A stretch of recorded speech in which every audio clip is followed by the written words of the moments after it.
won't spoil the excitement today. After a demanding 10 weeks of the regular season, it comes down to one Saturday, the championship. Lakewood Stadium, the setting, as the defending champs are back from Benedict College, ready to take on the Golden Rams of Albany State.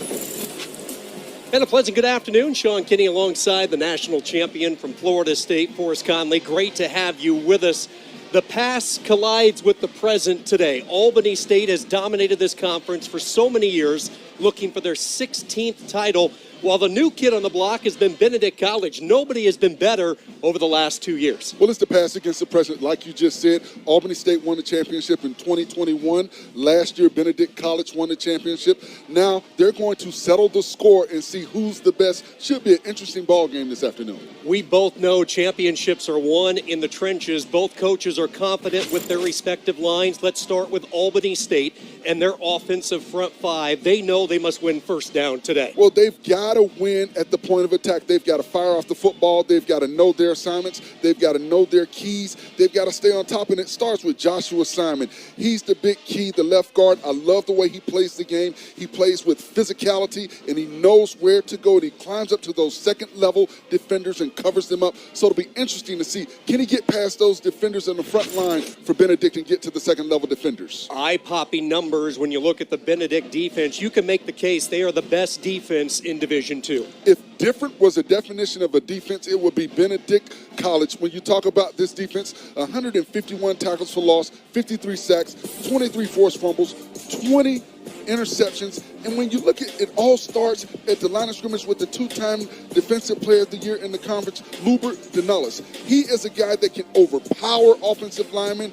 He can fake them out with inside moves. He has the full package. They double team him, and you just can't stop him. And you see when he gets to a ball carrier, he brings them down with force. He has bad intentions when he makes plays, and he is going to be key. They have to slow him down. They have to stop him. They have to contain him if they're going to win this football game on the line of scrimmage for Albany State. The numbers speak volumes for this defense for the Tigers. They are first in Division II in a number of categories. Points per game, they're only allowing 8 per contest.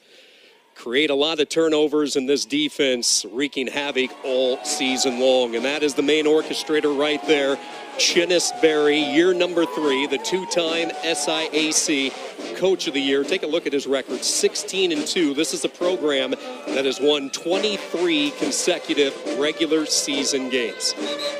You know, it's interesting when we talked to Coach Berry yesterday, he is extremely confident about his ball club, and he understands what it takes to be a championship ball club. And he talked about going undefeated 2 straight seasons and how difficult that was, but how his guys were able to maintain their focus and do what they needed to do to win those ball games. With the new format this year with the SIAC, for the first time ever, there were not 2 separate divisions. It was all one. And Quinn Gray Sr. is a big fan of that. His first year with Albany State, 6-4, and man, they had to use all 10 weeks. They had to take care of business last week. They had to get a little bit of help, and this is a program that, despite the 0-2 start, they won 4 straight. They found their groove midway through the season, and they are as confident as anyone as we hit the championship weekend. Albany State won the coin toss. They elected to defer, so we will get a look at the Tigers on a rainy day here in South Atlanta, and a big hit on special teams as they take it out to the 22-yard line. The hit put on by the backup linebacker, Rosendo Lewis, to kind of set the tone. And you talk about a tone setter, that's exactly what you want to see from your kickoff team on the opening kickoff in a championship ball game. That lets you know they're ready to play. Aeneas Dennis, a graduate who transferred in from Shorter University this offseason. You take a look at the Benedict offense. They lost both of their quarterbacks from a season ago. Eric Phoenix transferred to Murray State. John Lampley graduated. So they went to Shorter, found Dennis, and he has delivered this season. First down, they'll give it to the freshman who can fly. That's Caden High, out past the 40, up to the 42-yard line. And you see early on, the offensive linemen are doing a good job of getting their fits on the outside. They were able to get the edge And that's what you're looking for from your offensive line. You see they pull around, you've got the tackle pulling around, getting the edge, getting the cleanup block, and the back is able to get through basically untouched until he got to the second-level defenders. A lot of true freshmen who will be making an impact today. High back healthy after missing last week. Good start for the Tigers on the far hash at the 42. That's Rashad McCain in motion.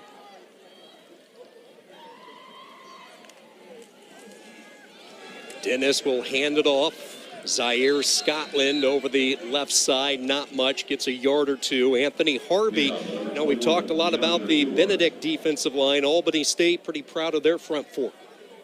And those are individuals that get up the field and play with pressure.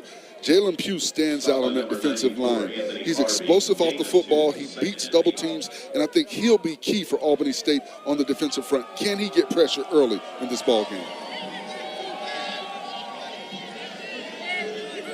Empty set for the first time, 2nd down and 8. Dennis going through his progressions. Ball tipped up in the air, and the tip drill goes to Albany State.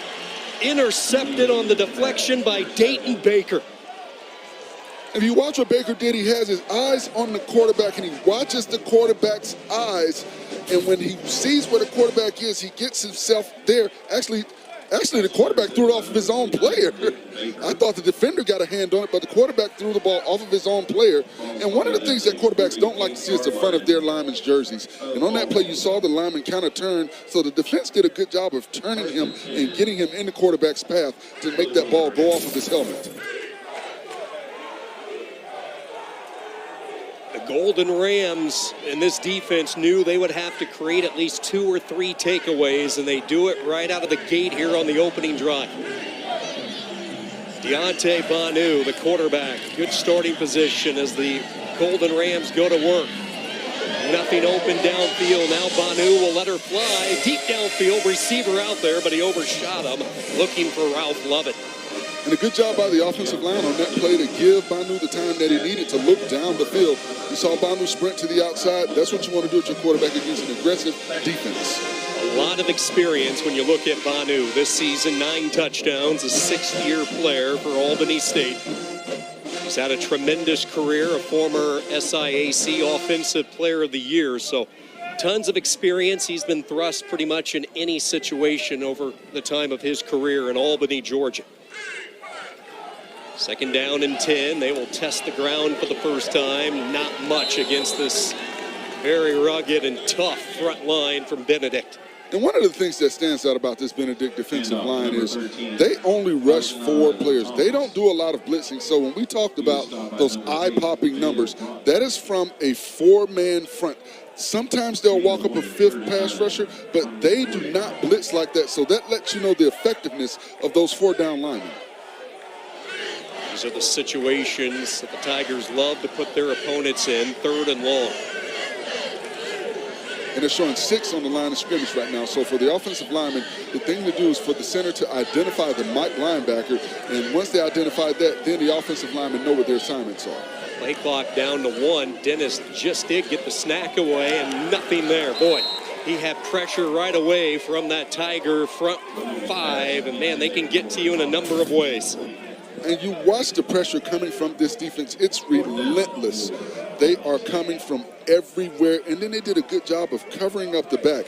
He wanted to go to Agenat Thomas, but he was covered up. And I thought that was a good job by Banu not to release the football and try and force it, because you could have given up an easy turnover.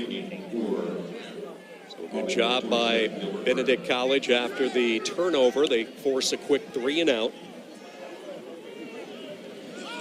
Bad snap on the punt. Gilbert Brown does a good job just to get the kick away. Line drive and special teams coverage downfield. So each team has had at once no score on a soggy early afternoon here in Atlanta.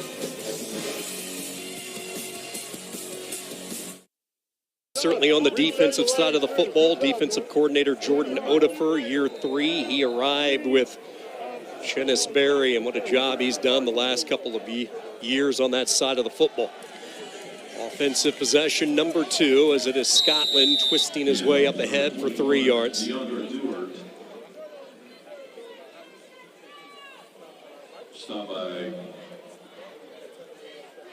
At This offensive line for Benedict, Suttles, Price, and Barnes, all first-year starters. Roger Smith at left guard, Mitchell Romig, the center.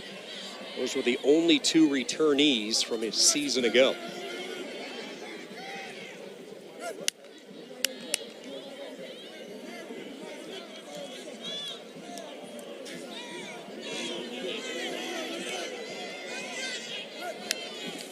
Second down and 7. Dennis with a nice pocket, floats deep downfield, incomplete. Good coverage. They were looking for the freshman high. And I think Dennis had an opportunity to get the ball to High. I thought he threw it prematurely. Just sit back, allow High to clear those third-level defenders. There's no defender behind him. So you had an opportunity. I thought the line did a good job on that play as well. But you have to also remember, this is a championship football game. Everybody's kind of fired up right now. The adrenaline is flowing. So I think he needs to just settle down a little bit. Chris Berry talked about the composure that Dennis had when he first arrived. Again, arriving in training camp, learning this offense. Done a wonderful job. One of the team leaders. This throw sails on him, but it perfectly works out as they hit the tight end. That's Reginald Harden zigzagging up to the 41. Boy, off release, it looked like it was going to sail, but that's the advantage of a 6'5" target. And you see the defender tried to jump the route. If you're going to, you've got to make that play. You cannot jump the route and not make the play, because now you give the receiver the opportunity to get down the field after he makes the reception. 27 yards, quick throw out. This is High with the catch, downfield block, and he pushes on to the plus side. Double-digit more yards on the pass completion to High. Cameron Watts, the push-out. And a good job by Jalen Jones, number 18. He tried to get the block. He saw the defender, turned his back, and he took his hands off to avoid getting the blocking in the back. A little bit of tempo now for the Tigers. Andre Duhart, the running back. He flanks Dennis to the right. This is 1A and 1B when you look at Scotland and Duhart, two talented running backs. From the 48, the four-man rush.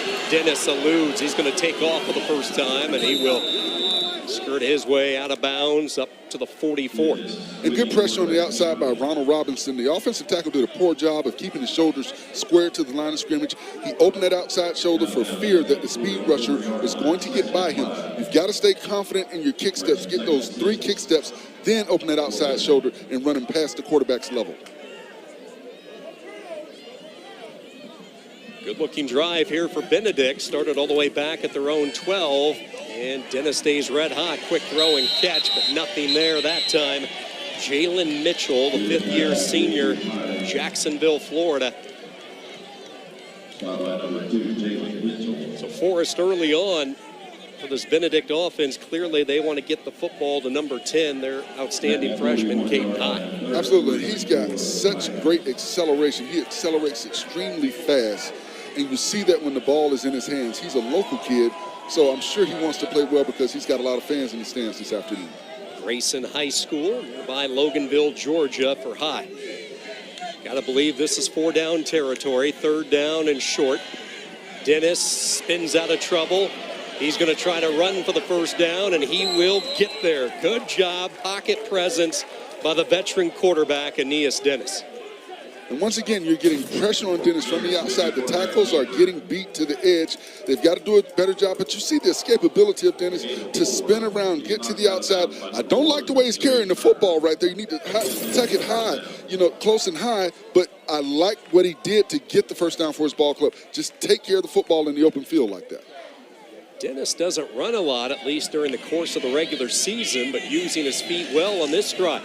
Steps up, zips over the middle, pass caught inside the red zone, down to the 8-yard line. 1st and goal, that's Nicholas Soul. And watch the patience on Dennis on this play. He sidesteps the defender, then he finds what he wants down the field. That's what I want to see him do, allow the play to develop. He allowed Soul to come across the field and get to the open field and develop, and he was able to get the pass to him on the vertical route. 29 yards on the connection to Soul, the sophomore. Benedict making it look easy on this drive. Everything pretty much coming through the air with the exception of those 2 scrambles from Dennis. This time they'll try to get those yards inside the tackle with Scotland. And outside of the first play, I think Albany State has done a pretty good job in the run defense portion of their of the game so far. They've been able to be stout at the point of attack. They're knocking some of the Benedict offensive linemen backwards, which is surprising when we come into this ball game thinking about how great this offense has played. But you've got to give kudos to this Albany State defensive line. So far, they're doing a good job with their run defense. Keep an eye on the motion man. That's Caden High, team high 7 touchdown catches this year. He's the slot to the right. They're looking that direction and wide open and overshooting them in the back of the end zone. And that's a throw Dennis would love to have back. Sometimes quarterbacks see their player wide open, they get big eyes, and you see right there, he just put a little bit too much on the football. If Dennis was maybe an inch taller, he would have been able to snag that out the air, especially with the wet football. Sometimes quarterbacks try to put more on it because the ball is a tad bit heavier, so that may have been what happened. But if he takes a little bit off that football, that's an easy pitch and catch and touchdown for Caden High. Dennis had been perfect on this drive, completing 4 passes, moving this football all the way down to the Albany State 8. Stephen Campbell, the extra tight end, is checked into the game. Empty set. Dennis looks, surveys, now floats right. Flag flies. This will be a holding call as there's nobody open. Good job by the secondary. Saw that flag come in the vicinity of a hold. And right now, Rekevius Barnes is having problem on the edge, blocking the edge defenders from Albany State.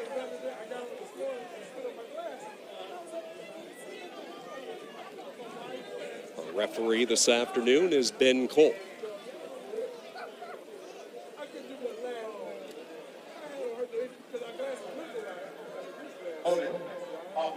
Number 76. Penalty is declined. 4th down.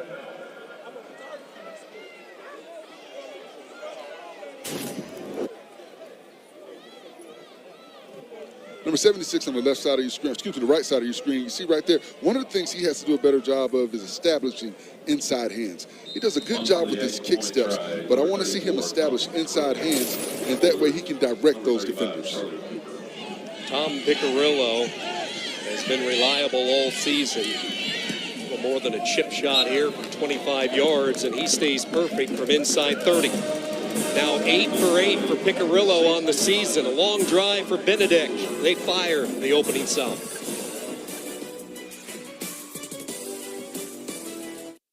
College football is presented by McDonald's. 2023 SIAC Championship here in Atlanta, Georgia. First time ever this conference cut out the East and the West. Ironically, Benedict and Albany State, longtime members of the eastern side of the conference. With the new one conference alignment, they did not meet during the course of the regular season. So the first meeting between these two schools coming when the stakes are the highest here on Championship Saturday. 12-play, 80-yard drive for the Tigers. Eats up a little more than 5 minutes off the clock. A 25-yard field goal by Piccirillo and a 3-0 lead for Benedict College. From the 10-yard line on the return, out past the 25, up to the 26 goes Cameron Watts.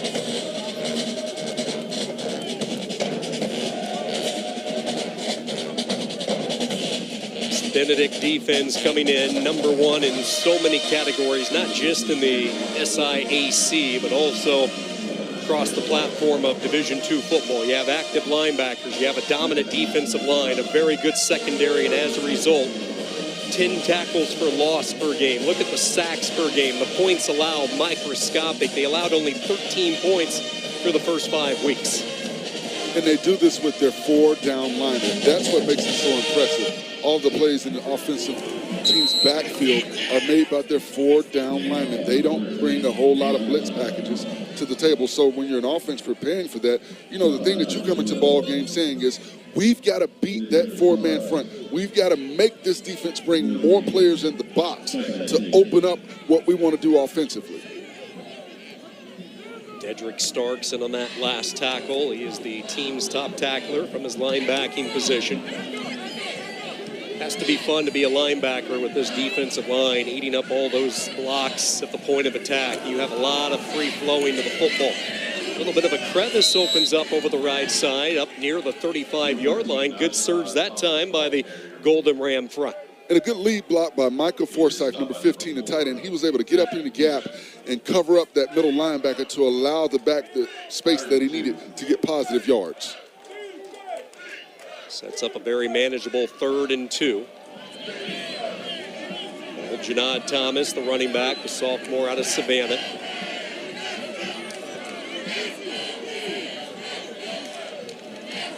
He will get the call, and there is another tackle for loss, and it is Mr. Danellis. And you want to know why he's the 2-time reigning defensive player of the year? Watch this inside move. You see number 13 at the bottom of your screen, right there, the inside move. He's able to read and react, and that's what makes him such a special player. He's such an intelligent, cerebral player. He reads what the offensive linemen are doing, and he goes off the offensive lineman's butt to read that play and make that tackle in the backfield. Heart and soul of this defense, a finalist for the Campbell Award, which is given annually to a player for all the combined academic, football, and leadership. One of 16 finalists, one of 2 HBCUs.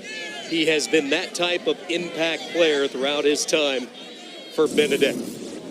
Big number 13, the disruptor, the leader of this D, another TFL. After a dry week here in the Atlanta area, the sky opened up last night, off and on showers here as we are into the early afternoon, the championship game of the SIAC. Benedict College off to a strong start, the field goal by Picarillo, and a 3-0 lead.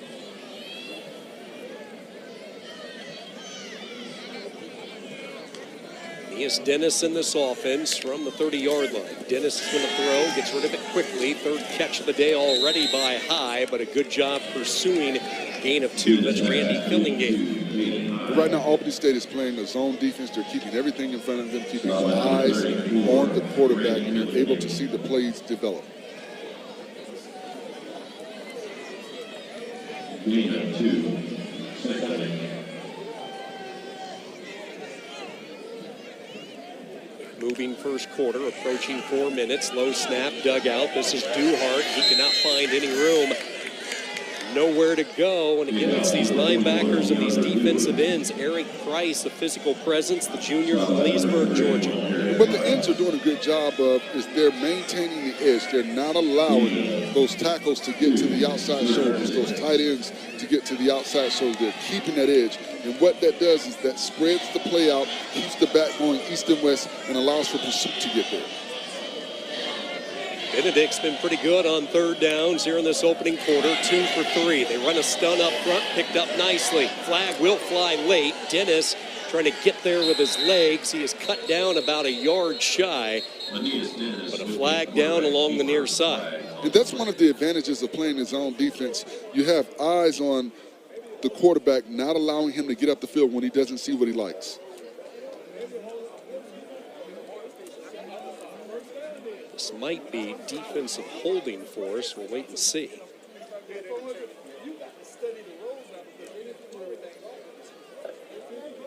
I see holding on number 70. Holding. Defense. 10 It's interesting because I thought there was also a holding on the left tackle on that play. Number 70 on the outside. Holding number 94, Anthony Harvey.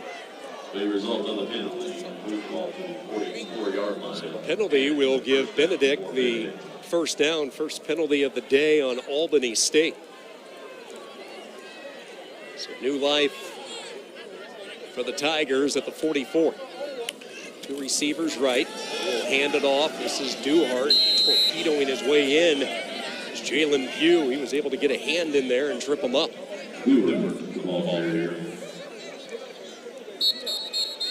There's an injury. One of the offensive linemen down for Benedict.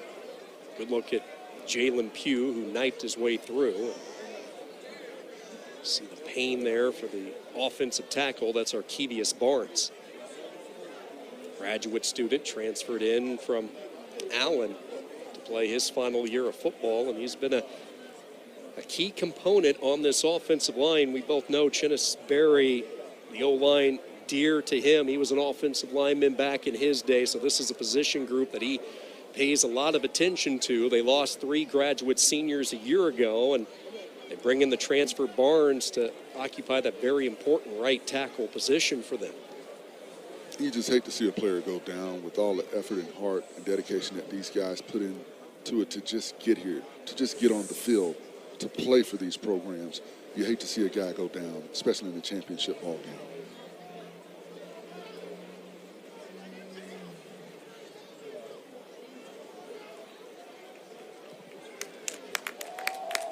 Oh, this is great to see. Barnes pops right up to his feet and sprints off the field. You got to love that. Hopefully we'll see him back in the ball game sooner than later.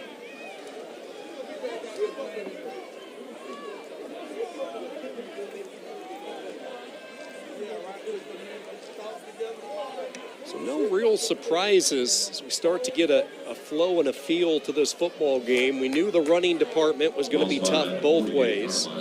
The only difference has been Dennis and his ability to throw the football, in particular to Caden High.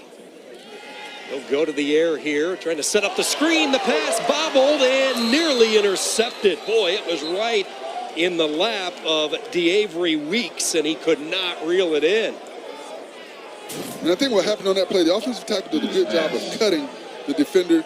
But when you cut defenders, you've got to release the football quickly, because defenders are taught when they get cut that it's going to be a quick pass, so they jump back up. And you see on that play, he jumped back up and almost was able to squeeze that football. Great job by Weeks reacting to the cut block and getting up to knock that ball down. Weeks is playing with a heavy heart. Our thoughts and prayers to the Weeks family. He lost his grandmother earlier this week. Out there nearly making an impact play on this 3rd down. Dennis, soft touch over the middle, caught but shy of the first down. Good open field tackle by Mitchell, and an early decision for Chinnis Berry and company. And on that play, you want the receiver to find the 6 and get beyond the sticks, because you never know when the defenders are going to be able to come and make that tackle. So you want to try and get beyond the sticks to help your quarterback out. Great job by the defense not allowing him to plant that foot and get north and south to get the first down. 4th and a yard, and Benedict is going to play the field position game and utilize the top defense in Division II right now. Carrillo on the punt, but there is a timeout in the action. And you know, Sean, thinking about this play, you've got the top defense in Division II football. You know, we know what they're capable of doing. We've seen what they've done early in this ball game. I would think you go for it right here. I think go for it. You get the first down. Now you start to try and throw haymakers and knockout punches. You want to set the tone early. And I think, you know, you put your trust in the defense and say, hey, if we don't get the first down, I feel good about what we put out there defensively to stop them, because we've been doing a good job so far, and we've done a good job all season long. So I would like the idea of going for it. I get it. You want to play safe. You want to play analytics. But when you look at what this defense brings and presents, I would go for it if it were me. Benedict this year on 4th downs, they are 4 of 12. They really haven't been put in many 4th down situations. They have just had so many lopsided games throughout the course of the regular season.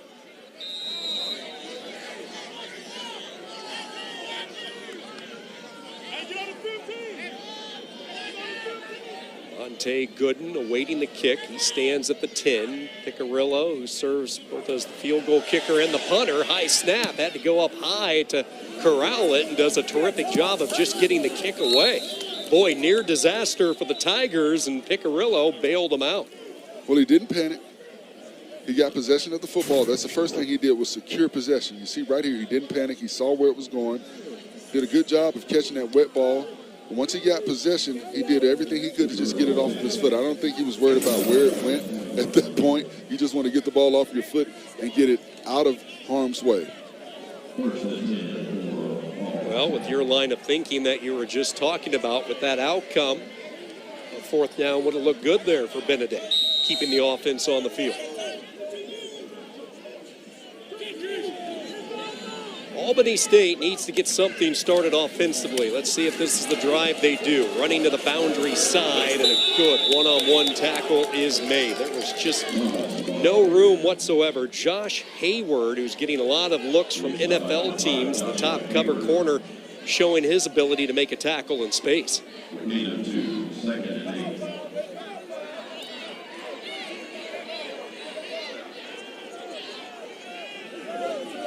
Golden Ram offense here in this opening quarter that has been held to a net 10 yards. Yet their defense playing well in a low-scoring championship opening quarter. Two teams as well, when you look at the first quarter, that have traditionally started slow, dodging missiles right off the handoff, carrying ahead for a yard or two. Man, there were 4 purple jerseys in the backfield before the ball was exchanged to Malik Pierce. And you said it, they are getting up the field, and when quarterbacks see that, I think Banu should start holding the snap count, make that defensive line sit in their stance. They're playing really aggressive, and they're going off the first sound right now. So what you do in situations like that to give yourselves a better advantage from an offensive standpoint is you hold that snap count. Go with the hard count, pull them off sides, make them start to think about jumping that snap count like they've been doing so far, because they're doing an extremely good job of reading the snap count right now and getting a jump. Golden Rams looking to convert on 3rd down for the first time. It's a 4-man rush over the middle. Flag flies. There was some contact in the secondary. I think you're going to get a clip, though. I think you had an offensive lineman engaged and a defensive lineman, another offensive lineman hit him.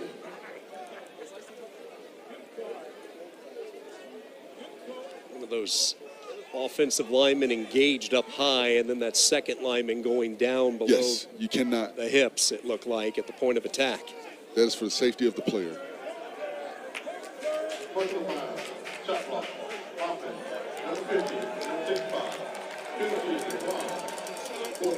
It's Brown and Brimma, and you'll see offensive linemen try to figure out ways to slow down a tackle that's beating them, and this time the double team, you just can't do that while they're engaged. Absolutely not. And that's for the safety of the player, and I understand what he's trying to do, but you've got to wait till your teammate disengages.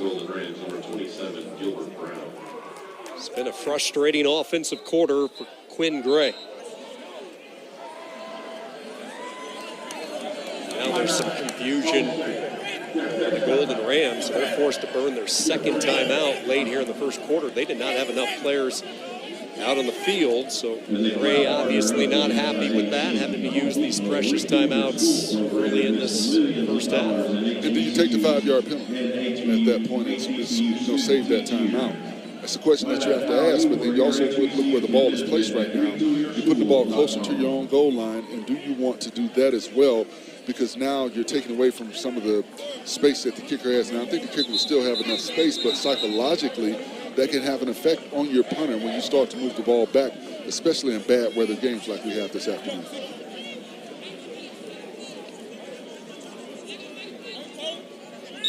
Three possessions, 3 punts. Albany State without a first down. Torrey Morrison awaiting this punt from Gilbert Brown as he stands just inside his 10. Line drive, end-overing kick, and this will take a terrific bounce for the Golden Rams. Will roll all the way down to the 20, so it might not have been pretty, but it was effective if you're Brown and the special teams unit. 57 yards on the punt.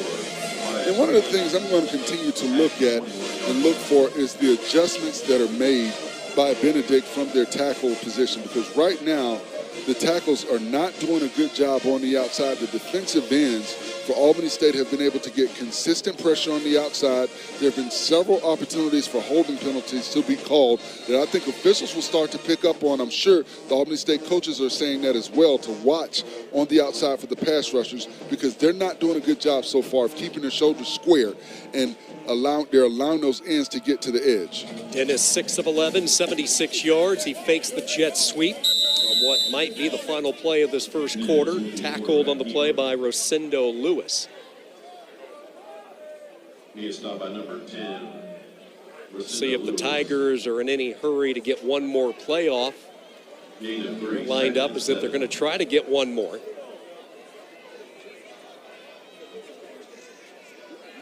Second down and 7. Ball handed off, and there is nothing there, and that's kind of been what we've seen here in the opening 15 minutes. Two physical football teams Two teams with exceptional defenses, and it's the D that has shined through the dense cloud cover here in Atlanta. 1 quarter in the books. Benedict by 3. Presented by McDonald's, the SIAC championship. How does the two-time conference coach of the year get the Tigers fired up? Don't get caught up in all that hype. They got to get something to get them going. All right? We're the better football team, guys. So come out here with your mindset right, and let's get ready to dominate this football team for 60 minutes. W-O-R-K. What? We got a W-O-R-K. What? Well, let's go to work, man. Let's go. 1-on-3. They love playing for him. He was hired back in 2020. 23 consecutive regular season wins. After a quarter, a 3-0 lead for Benedict. As we start quarter number 2. Dennis with some time, and that one slipped out of his hand as he tried to dump it over the middle. But we both had a chance to talk to Chinnis Berry, and he takes that ABCD approach. He wants his athletes to earn A's and B's in the classroom. He wants the C's for championships. And like we've seen so many players already with their degree, and it's a formula that is working right now in Columbia. And he stresses discipline. He was fussing at us yesterday on the coach's call about making sure he had the time to get to his meeting. And when we talked about talking to his offensive coordinator, yeah, you can speak to him, but he's got to be to my meeting on time, so you better get what you need to get done with him because he only has a couple of minutes. So you like what he's doing. He's putting pressure not only on his players to be great and to be disciplined, he's putting that pressure on his coaches as well. For the second time in this first half, Albany State is going to have terrific field position. There is a flag thrown, so hold on. Let's wait and see. Been a busy quarter for Ben Cole and his officiating crew today.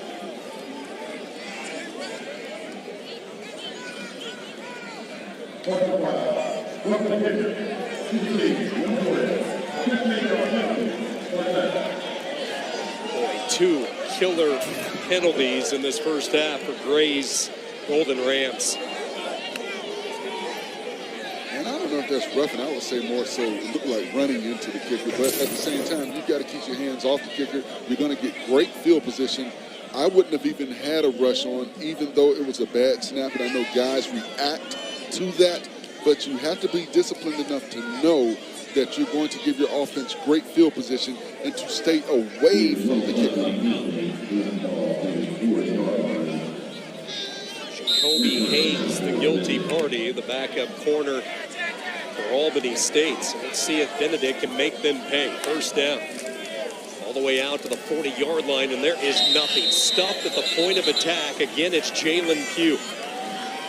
And they cannot block Jalen Pugh. They've tried to double team him. They've tried to triple team him. But he does a good job of getting skinny, meaning he's able to turn those shoulders and split those offensive linemen and get pressure up the field. And when you're able to do that and occupy offensive linemen, you allow those linebackers to flow downhill as well. 2 straight years he's been a disruptor up front. Pugh had 10 tackles for losses a year ago. And as Forrest talked about, always drawing a double team. He's that powerful. They can move him both right and left over the inside of this defense. Dirty blue defense playing well in this first half. Dennis is going to throw into double coverage, nearly intercepted. Getting a hand on it, nearly a highlight reel pick by Dayton Baker. And Albany State is playing games on defense. They're walking linebackers up and they're selling the blitz, but those linebackers are dropping into coverage and they're bringing pressure from the opposite side of the field. So they're kind of confusing the quarterback, Dennis, and he thought he had a receiver on that play, but you saw that linebacker drop into coverage and able to get his hand up there with the safety to knock that ball down. Albany State already has 1 pick, but they've had their hands on a couple of others. Down and long. Let's see if they bring a pressure package here on Aeneas Dennis. Empty set, 2 receivers right, 3 left. They rush 4, they run a stunt, deep ball, looking for high, and jump ball, and he makes the catch at the 31. Oh, how special is this freshman? And you saw what Benedict was able to do. They were able to identify that they were playing one high safety, and they looked the safety off. The safety faded to the other side of the field, so Dennis knew he had one-on-one coverage on the outside, and he's able to get it to the speed suit. High missed the game last week. We talked about his ability to catch the ball in the red zone, leading this team with 7 touchdown catches. Has not had a 100-yard game this year. He's come close twice, at 98 at Lane, 94 in the win against Savannah State. But boy, he has been a focal point of this offense here in half number 1. Benedict on the march, leading by 3. Nearly 2-1 advantage in time of possession. Benedict, aided by a roughing the punter call that prolonged this drive. Just a few moments ago, the 29-yard completion to Caton High has the Tigers in business. Benedict taking that last time out from the Albany State 34. Near sideline throw, another catch. That's 6 catches for High in this first half. He pile drives ahead for a yard or 2 extra. I tell you what, I love that about this kid. 5'10", 160, but he plays like he's 6'3", 240. He takes an inside step, and then he just puts his head down and drives forward. You got to love that from this young freshman. Powerhouse Grayson High School. He was part of a national championship team at Grayson during his junior year. Nowhere to go. That's Randy Fillingame, able to blow up the play. A loss of 3, maybe 4. You saw what Fillingame did. He was able to find the crease. You see him reading the offensive lineman. Number 73, you've got to do a better job climbing to the second level. Roger Smith, he was there where he needed to be, but he's just watching the linebacker flash by him. You've got to get a body in front of a body, allow your back to be dynamic and cut off of you. You don't have to get a knockout block. Just get your body in front of the defender to allow your back to be dynamic. Cole Smith, big baby, the 2-year starter, wide open. It's High. Touchdown, Benedict.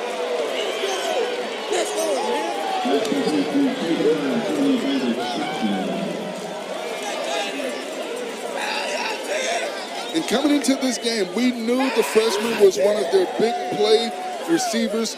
And right here, he is wide open. You cannot allow him to get in the open space. We know he has great acceleration. So I think that was just a busted play on the back end of the defense. He got lost behind the defenders, and when they were able to react, it was over at that point. He was wide open and walking into the end zone.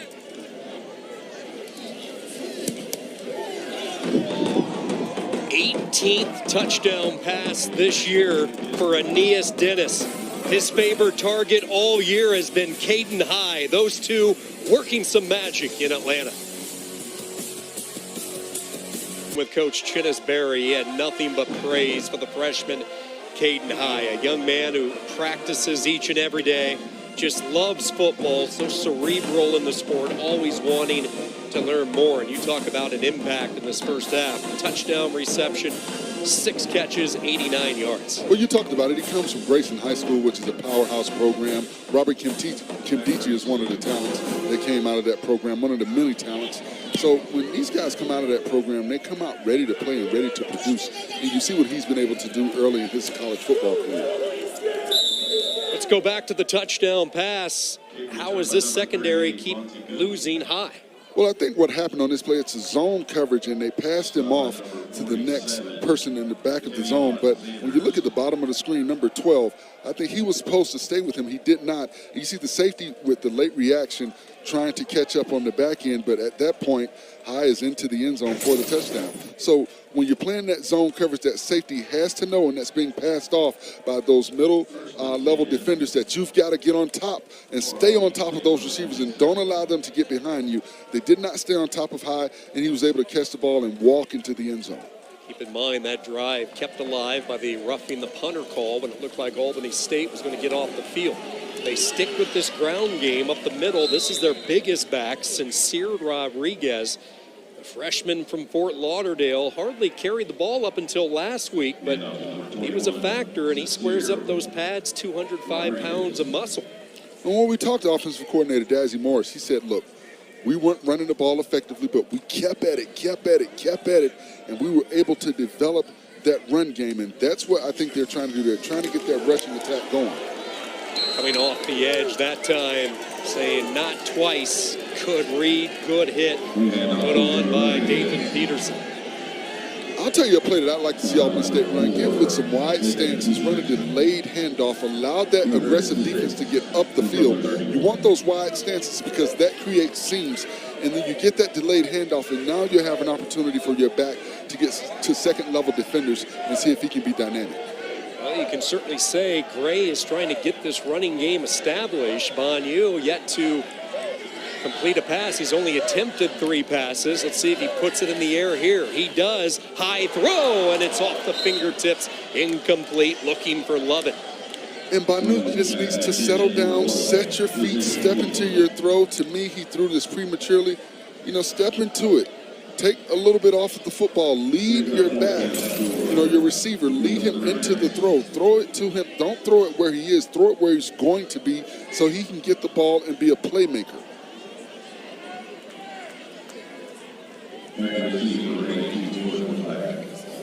Jordan Black awaiting the kick back at his 34th punt of the afternoon for Brown.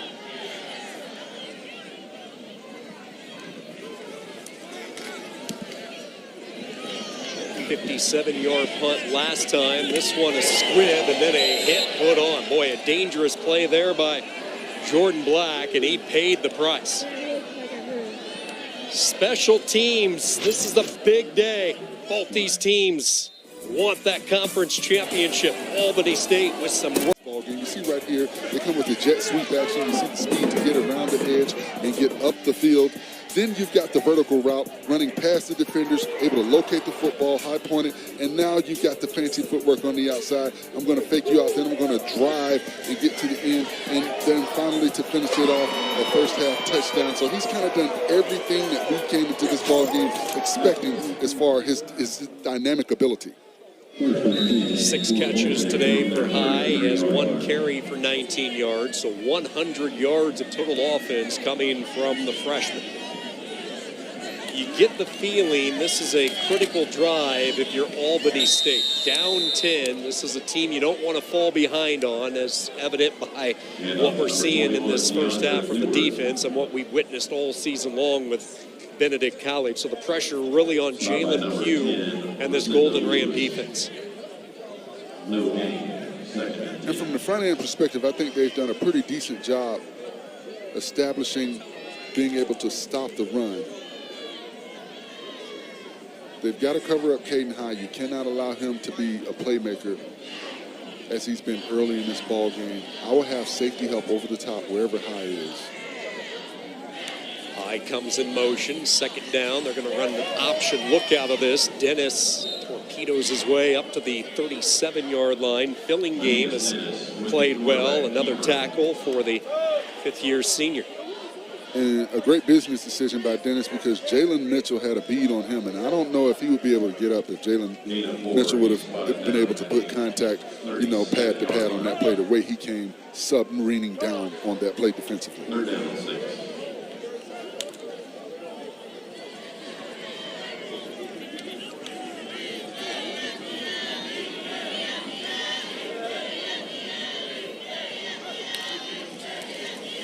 Albany State drops 7 into coverage. Dennis can take off if he wants to, and that's exactly what he does, and very smartly goes into a protective slide. He's crafty with his feet. I wouldn't say explosive, but boy, he has really comfortable pocket presence. What he's doing a good job is identifying what Albany State is doing. They're walking 6 players up at the line of scrimmage, but at the snap of the football, they're dropping those linebackers back into coverage.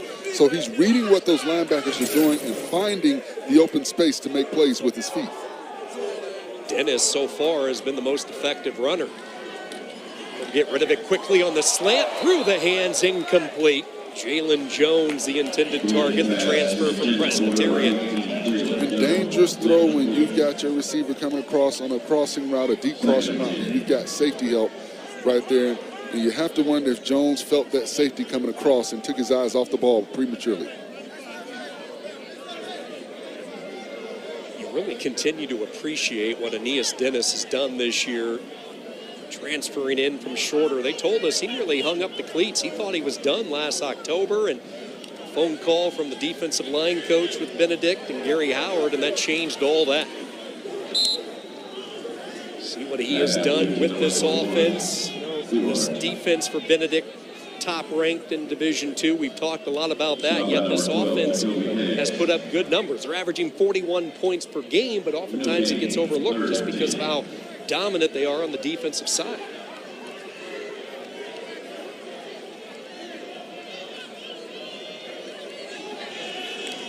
They're down in 10 as we hit 8 minutes to go in this second quarter.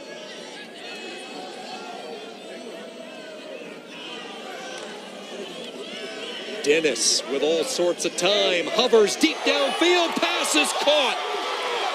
Reginald Harden stays on his feet, touchdown, 55 yards.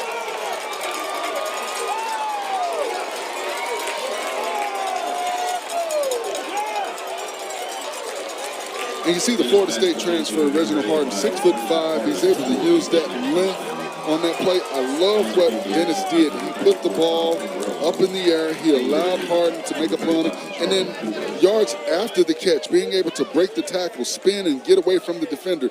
I love the way he's able to concentrate, and he was not going to be denied getting to the end zone for the touchdown. Harden using his size, 6'5", 210 pounds. Started his career in Tallahassee at Florida State, was actually on the defensive side of the football, switched to wide receiver. Impact play for Benedict. AC, Reginald Harden, 55-yard touchdown reception. And this thing's starting to blow up a little bit. Benedict College, 6 plays, 67 yards. Kenneth Berry has to be feeling pretty good. The offense able to hit that deep ball on back-to-back possessions. The touchdown passes to High and Harden. Defense doing their thing. They've held Albany State without a first down. Just 15 total yards of offense for the Golden Rams. In some trouble on the return. Not quite reaching the 20-yard line. First one downfield is Theodore Blackburn. Well, what this score presents difficulty-wise for Albany State is now you've got this defense pinning their ears and coming for that quarterback. They know that Albany State's now going to have to look to get that passing game going, and that kind of plays into what this defense wants. They want to be able to identify what you're doing and bring pressure packages. But the thing that's going to be interesting is, can Albany State force them to bring more than 4 pass rushers? Can they force them to play the type of defense that will allow them to get man coverage on the outside? Start this drive from the 19. Banu, RPO action, slips free from 1, but he just has no chance, nowhere to go. Peterson from his rover spot escorting the quarterback out of bounds. Loss of 3. Well, once again, you see the Benedict defensive line stretching that play out and allowing for pursuit to get there. And they stretched that play out so far that the pitch man, because he had a pitch man with him, Banu did, got in front of him so he had nowhere to go at the football. Some new bodies in there up front. They'll rotate 8 or 9 guys. Talking about the Tigers, Charlie Moorhead. Tremendous player, veteran player. He's one of the down tackles. You have Aaron Miller, who also has double-digit numbers as far as TFLs this season. They just keep coming at you in waves, and this second wave is going to get to the quarterback, and it is Miller from his defensive end. The sack it back inside the 10. And the tackles did a good job on that play of keeping the width of the pocket, but watch the guards in the center. The quarterback's got pressure coming right in his face, so he can't climb the pocket. What you have to do from the guard and center position is be stopped at the point of attack, not allow pressure, which means you have to sit down in your stance and hunker down. That will allow the quarterback to climb the pocket and step up in the pocket and throw the pass. 7th sack of the year for Miller. Moorhead will get a share of it as well. 3rd and a mile, and they'll just stay on the ground, go conservative with it. Not much for Rodriguez. Pettis, the inside linebacker, the tackle, and another 3 and out. Here we are inside 6 minutes to go until halftime, and the Golden Rams yet to pick up a first down. And when you talk about defense and you talk about pressure, You see the ability of this defense. And once again, I know we've harped on it several times, but when you can get pressure with 4, when you can dominate at the point of attack with 4 down linemen, it allows for you to be special on defense because there's nothing on the backside for the offense to find players open or to get the ball down the field because everything is covered up. Jordan Black surveys from the 46, makes a cut to the 40, runs into his own blocker. Tackled at the 35, an 11-yard return by Black. Excellent starting position for Benedict. Number 82, Jordan Black. 17-0. Incomplete control here in this championship game. And you said it, Sean, they have not been able to get any first downs. If they get 1 or 2 first downs, you move the clock, but you also put yourselves in a position not to give up great field position when you have to punt the ball back to Benedict.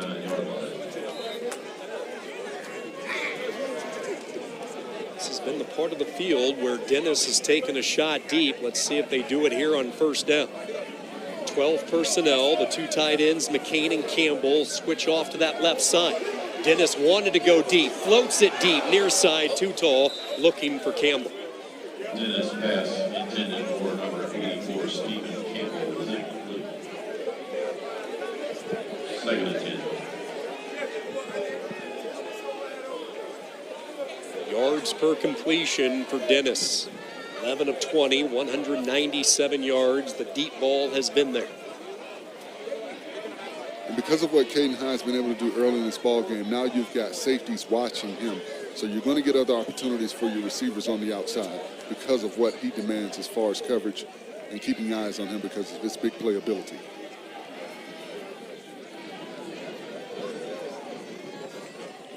Play clock expired, and I think this is going to be a delay of game. Nope, they got a timeout call before the penalty. Second timeout taken by Benedict.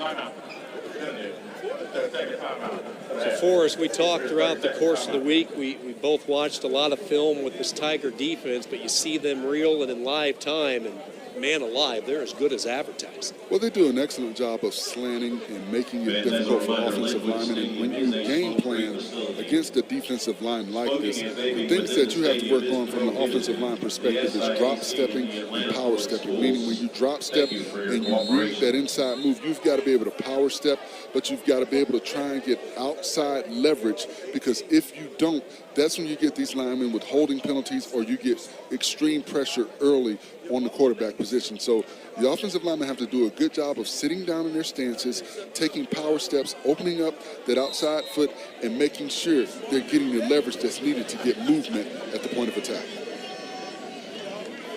Second down and 10 after the timeout. Duhart with a quick plant, cuts up ahead to the 33. Good surge over the right side. That was Shamon Price at right guard leading the way, who's been dinged up late in the year, but he's healthy for the postseason run at right guard. You see what Benedict is doing there, lining up on the football. They're not necessarily going with the super fast, quick game, but because they're lining up right after the ball is set down, the defense is not able to get down. The defense is not able to get any additional or new personnel in the ball game. So they are able to dictate what the defense is able to do with the personnel that they have in the game. Third down certainly has been one of the storylines. 6 of 9 today. Dennis nowhere to throw, and they get him. I think it's going to go down as a sack. Pugh caught him around the waist. Dennis picks up a yard. Good job by the secondary, and then eventually Pugh able to break his way through. And I like what Dennis did. He had time. He surveyed the field. He did not see anything that he liked. So he tucked the ball and tried to get as many yards as possible. He didn't try to force it. So I like what he did on that play. He looked around, went through progressions, and didn't see what he liked. And sometimes when the play is not there as it is drawn up, coaches tell you to either throw it away, get as many yards as possible, and get down. But don't try to force it. If you're Albany State, you need something positive. This becomes a must-stop on 4th down. Try to change the curve of momentum a little bit, threading the needle downfield, and it's knocked away. And the Golden Ram defense comes up with the stop. Baker getting his hand on it at the last second. And I thought if he would have put a little bit of air under the football and allowed the receiver to run under the ball, maybe thrown the ball to the pylon, that would have been an easy pitch and catch. But you allowed the defender to make a play when you threw that rifle to him. You allowed the defender to get across the field. So a good job and a good reaction by this Albany State defense to get off the field and get the ball back to the offense. Baker's always been a ball hawk for Albany State, especially in his high school days at Pierce County. Blackshear, Georgia comes up with the big PBU there, and let's see if this offense can feed off it. Trying to run to the right side, looking for a cutback lane, and just not much there, a yard or two forward progress. They're just not getting movement at the point of attack. And one of the things when you're not getting movement, that means that what you're seeing from the offensive line, they're playing higher than the defensive line. You've got to be the low man to get the leverage, to get the movement necessary to open seams to allow your backs to get up the field. New quarterback in the game. This is Jaden Sullivan, so they're going to the bullpen late in this first half. Sullivan, the sophomore, the hero of last week in the Fountain City Classic. He had a couple of second-half rushing touchdowns to rally them. Trying to provide a spark off the bench. Nowhere to throw it. He is tossed out of bounds. Good job by Dedrick Starks. And Sullivan had immediate pressure from the backside tackle. The left tackle allowed pressure immediately on Sullivan, so he had to react. You see the tight end as well over there. That was actually the tight end and the back. So you've got two offensive players allowing pressure on the quarterback. When you have that many blockers, have max protection, quarterbacks usually feel comfortable and think they're going to have a lot more time. He did not have time to allow the play to develop. Sullivan, the sophomore. Last week only attempted one pass, but he had the two rushing touchdowns. Here he throws, and falling down, there was some contact. That was Jordan, and here comes the flag. Let's see if this gets Albany State their first down of the half with 2:18 to play.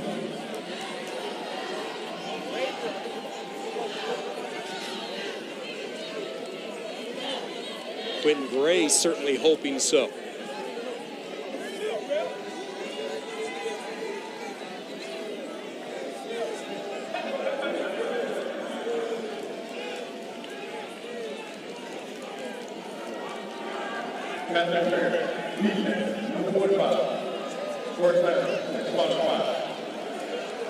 It almost looks like he more so slipped than the defender.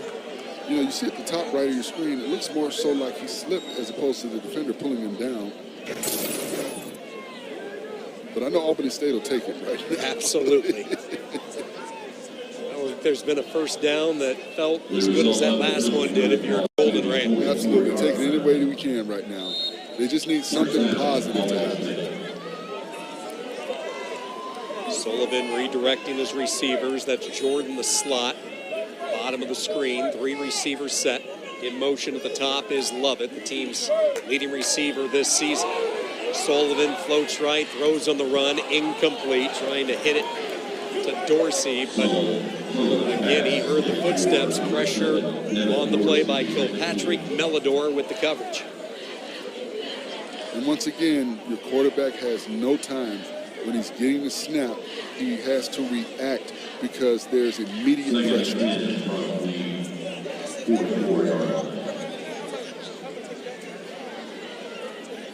The common word throughout the course of the season for Albany State with Quentin Gray and his vernacular has been resilient. This has been a resilient bunch really since the start of training camp through the 10-week regular season. They're going to have to show some resiliency now. Good job by Sullivan. Escapes the pocket. Stop and go move. And this is where he's dangerous. He'll scramble his way for a first down. And I like the way Sullivan has his eyes down the field the entire time he's scrambling. He's looking for somewhere to go with the football. Good job by the line not to get a holding penalty, but you see Sullivan looking. And when he notices and sees that he doesn't have anywhere to go with the ball, he tucks it and gets as many yards as possible.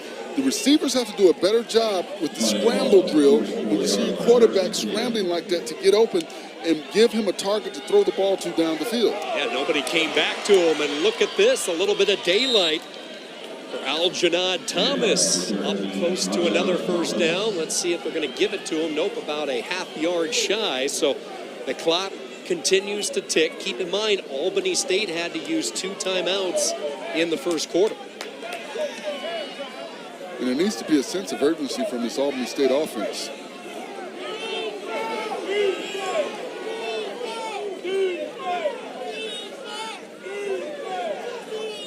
Xavier Herndon, the wingback left. Sullivan looks left, now takes a shot down the center into double coverage, and it's deflected away. Kilpatrick in the neighborhood, the transfer from Ellsworth Community College back in Iowa. And that was not a good decision by Sullivan on that play. You had coverage on top and underneath of that receiver. They had him bracketed. And I thought he did a poor job of making that decision to let go of that football. He's lucky they did not intercept that.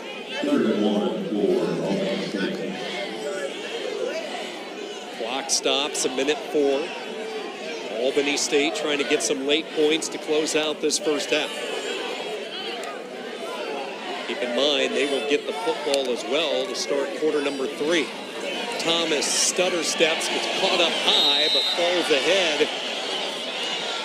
Golden Rams wanted a flag for a possible horse collar. They won't get it, but they should get the first down, and they'll move the sticks. Clock will stop, 56 seconds to play. And I agree with Coach Gray and his staff. That should have been a horse collar right there. He grabbed him right there.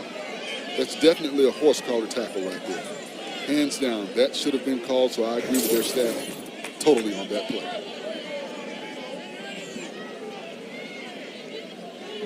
Back-to-back first downs. Kilpatrick comes on a blitz, picked up nicely by the running back, so that opens up the middle. Sullivan trying to get to the edge, and he gets out of bounds to stop the clock. 18 yards. Great job by the running back picking up Kilpatrick on the edge blitz. And a great job by the offensive line. You see the tackles keep the width of the pocket, which allowed him to get up the field. And watch the guards in the center. You see they keep the depth of the pocket right there. Good job covering everybody up, and he's able to step up and run the football, which he does extremely effective from the quarterback position. For the second straight week, Jaden Sullivan providing a spark. The Golden Ram offense inside the red zone for the first time. He'll follow a Thomas block. Dive up to the 15, and now let's see if the Golden Rams will use their third and final timeout, and Quinn Gray will. Now, what's interesting about this timeout, they're going to have 35 seconds on the clock. Second down. I think you have to throw the ball to the end zone, because if you run the ball and you don't get a first down and or a touchdown, the clock will not stop.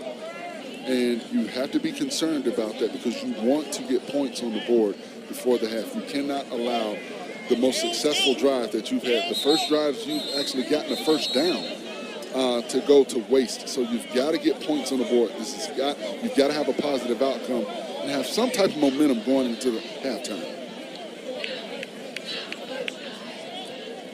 Year number 1 for Quinn Gray. Talked about some of the events that happened right after he took the job that really provided some challenges. There were some heat issues this summer in camp. They had a couple of serious medical issues. Flood recently was flooding the freshman dormitory, a late start in camp due to helmets arriving late, but this team has just persevered, peaking at the right time, trying to get some points late. Sullivan wanted to throw back, nothing there. He can't take a sack, but that's exactly what he does. Benedict crashes down, a loss of 4 back at the 18. Clock continues to move. And because it's third down, you don't want to down it. You've got to throw the ball down the field. And they will spike it, so let's see if they're just thinking, let's get 3 and some points on the board. I think you run a play, throw it to the end zone, take one more shot. I agree. If you don't get it, then you kick the ball.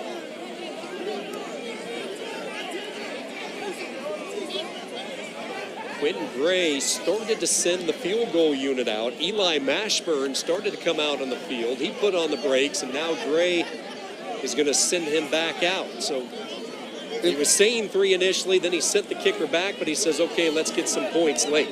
And I wondered, did Sullivan realize that it was third down? That's one of the things, too. When you've got a new quarterback coming into the ball game, Sullivan hadn't played a whole lot. We know that he was the hero last week, but he hadn't had a whole lot of action. You have to wonder, did he have the knowledge that it was third down on that play when he clocked it? Both these kickers have been really good this season. Eli Mashburn connects from 35 yards, and it all started with the fourth down stop by the Albany State defense.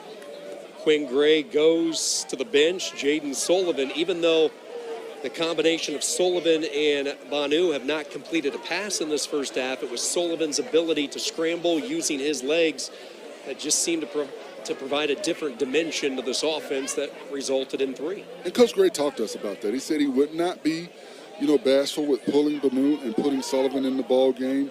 He's going to go with the hot hand, the player that's going to give them the best opportunity to win the football game. And you see the ability of Sullivan to break, contain, get to the outside, find the seam, read the defense, see when he has an opportunity to run. And when he gets in the open field, he's a very, very adept runner, and he's able to get out of bounds and avoid taking those big hits that you don't want to see your quarterback taking.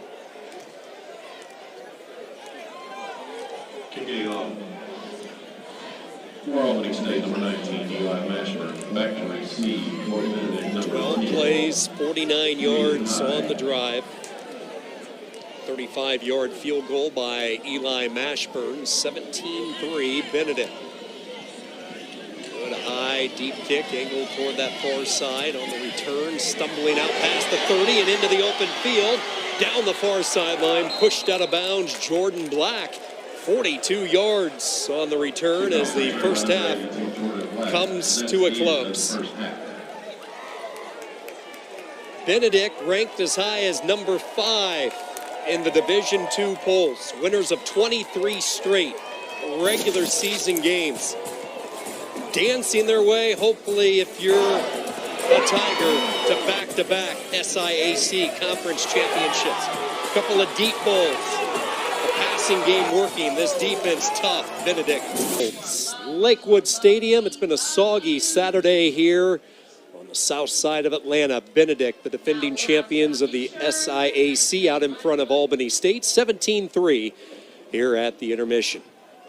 Sean Kinney alongside Forrest Conley. Forrest, we knew this Benedict defense was one of the best in Division II, not just this conference, and they lived up to that billing, completely dominating the first half. Well, for Albany State, they did not get a first down until that last drive. They were able to get up the field. They pressured the quarterback. They have not allowed for any running lanes for the running backs. They've done everything that we thought they would have the capability to do early in this ball game, and they have been dominant. And we said they were different. And you see the difference in that defense in the way that they're able to dominate in all aspects of defensive football. And the Tiger offense was certainly able to get involved, especially with their aerial passing attack, and in particular, one true freshman who stood out. He was seeing a lot of targets in the first quarter. Well, Caden High has been the big play receiver. You see here, he's got the jet sweep passion. You see the ability to get up the field north and south. And then you see him able to get the vertical passing game going with his ability to get up the field. And then right here, the great footwork and then the power. He's not a big guy, 160, but he's able to power. And then he beats the zone coverage to get to the end zone for the touchdown. So he's done everything that you've asked. And then Reginald Harden with that size, he's able to get behind one safety and then fend off the other safety and get to the end zone. He was not going to be denied. So you see the big playability from the 6'5" Florida State transfer for Benedict College. That was the longest play from the line of scrimmage, the 55-yard touchdown to Harden. The statistics obviously favoring Benedict out of Columbia, South Carolina. 11 first downs. Keep in mind, as Forrest alluded, Albany State did not pick up their first down until their final drive. That's when they strung 4 first downs together. A little bit of support from their backup quarterback, Jaden Sullivan. He provided a spark. We'll see who they go with to start this second half. Time of possession favoring the Tigers, yards per play. Just like it has been all year, the opposing offense facing this Benedict defense, they just cannot get anything started. And I think Caden High needs to be the focal point for the Albany State defense in the second half. They have to make sure they contain Caden. They have to make sure they don't allow him to get on top of the defensive backs because of that speed. And the thing that separates him from a lot of receivers is his ability to accelerate. When you watch him in the open field, he accelerates extremely quickly and is able to get to top-end speed. And I think that is what has hurt this defense early in the ballgame when they've tried to cover him on the outside.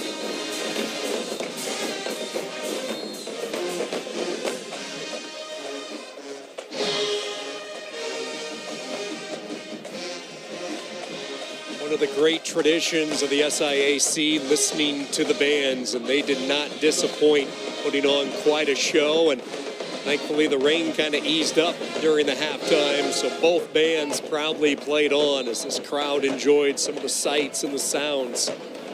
Beautiful venue here at Lakewood Stadium. We're on the south side of Atlanta.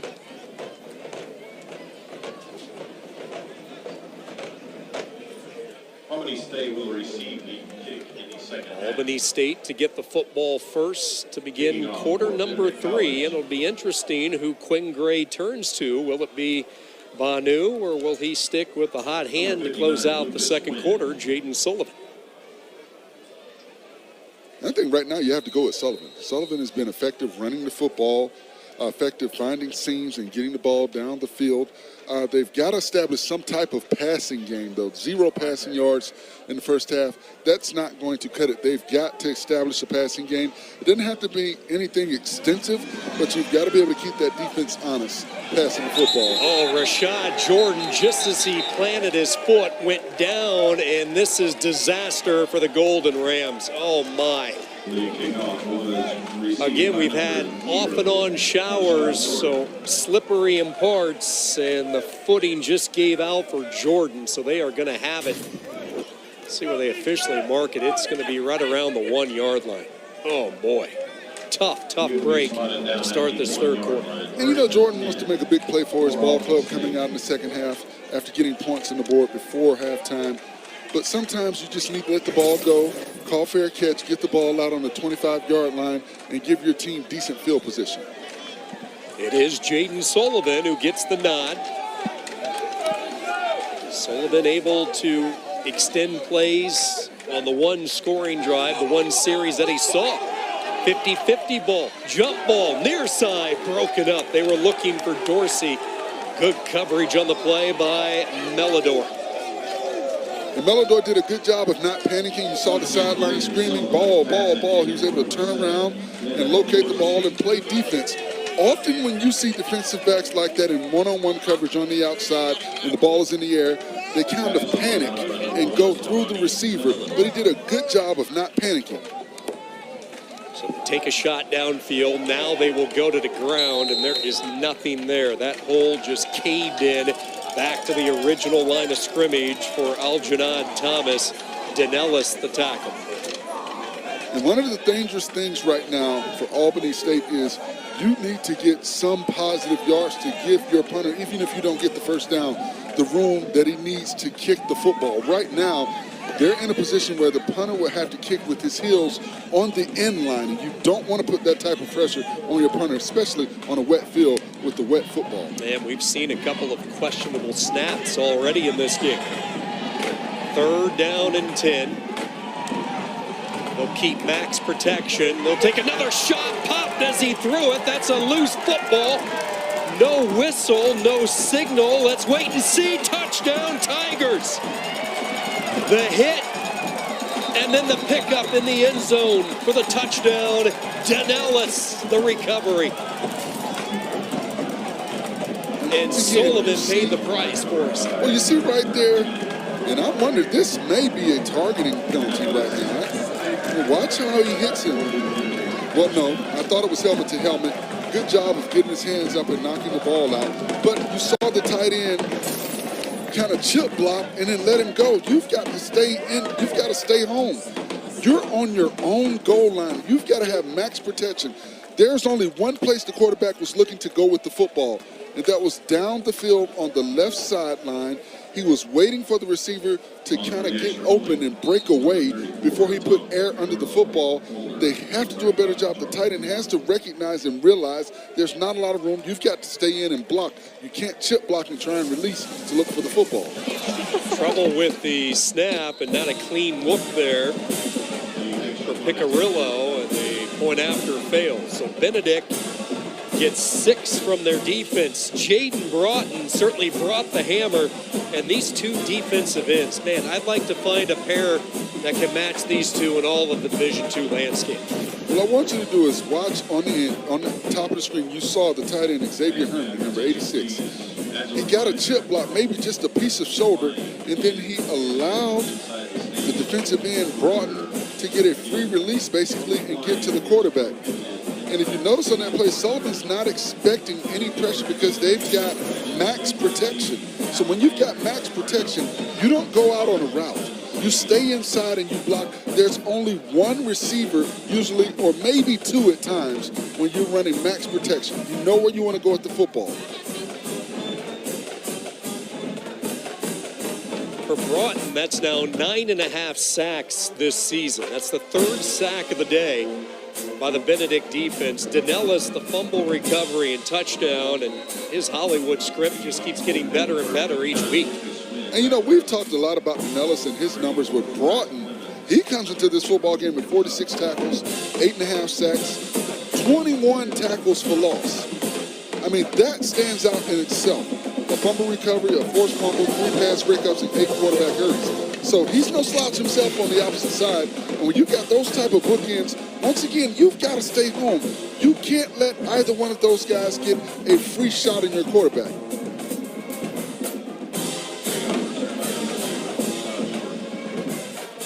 You know his eyes had to light up when the tight end released and let him go. I know he's probably thinking, okay, I know he didn't just do this.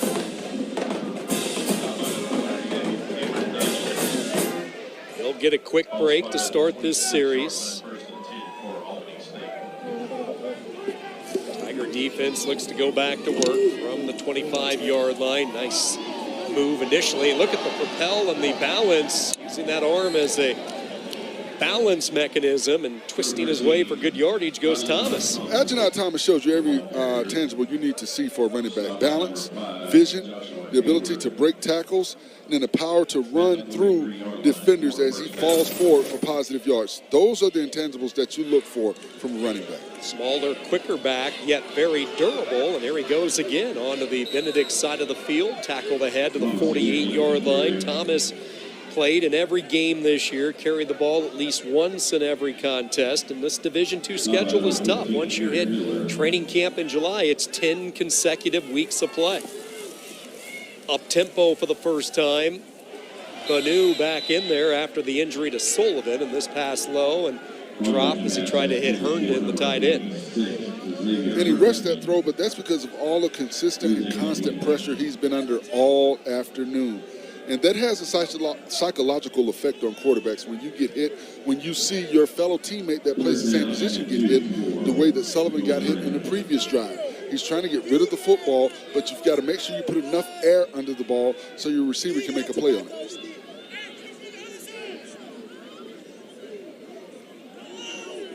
Albany State offense this year averaging over 200 yards per game through the air. They have yet to pick up a single passing yard today, and they won't get it here. Another sack. That is John Hannibal this time. And I'll tell you what, the thing that Hannibal does an excellent job of is shedding offensive linemen. You see right there, he's able to shed that lineman. Once he reads what's going on, he sheds the lineman and climbs up to the quarterback. Watch, he engages, sheds, now I'm going to get the quarterback.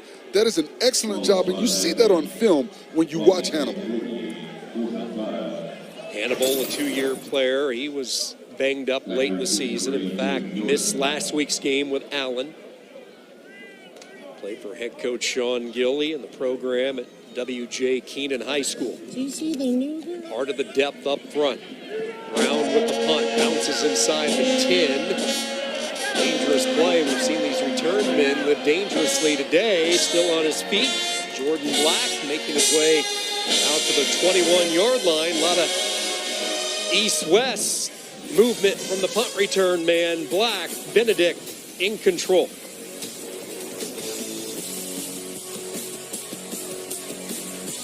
The transition, his first year at Albany State. Gabe Giardina, longtime coach, took the job this offseason to become the head coach at Charleston Southern. They turned to Quinn Gray, and we talked about some of the issues in the transition. They had a late start in camp. The helmets were arriving 4 or 5 days late, so he had some key injuries, some player personnel issues, but everything's sorted out. He's brought a new offense to Albany, Georgia, and a lot of coaching and playing experience that these players can learn from. Well, there's a lot of expectation for this program. This is a championship caliber program.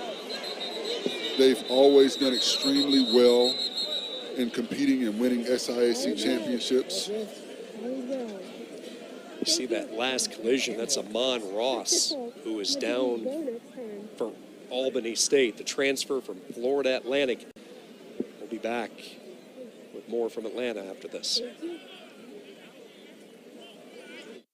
Scary moment, 2 thumbs up. Yes, Amon Ross able to jog off the field on his own power. Ross, the transfer from Florida Atlantic, had 4 really good years in Boca Raton, closing out his collegiate career with Albany State. 2nd down and 12, and for the first time it is Israel Rhodes getting the carry. A lot of depth with these running backs. We haven't seen a lot of them today with Scotland, Duhart, Jalen Taylor, but Rhodes is a younger back, a sophomore from Greer High School. You like the versatility that they have at the running back position. It keeps the defense on their heels. They have to prepare for different running styles when you've got that many backs that are effective when they have the ball in their hands. 3rd down, a long 2. Jones comes in motion. Quarterback power all the way over that right side, skipping through a hole and into the secondary. A foot race down the side. Dennis with a stiff arm, still on his feet to the 5. Touchdown!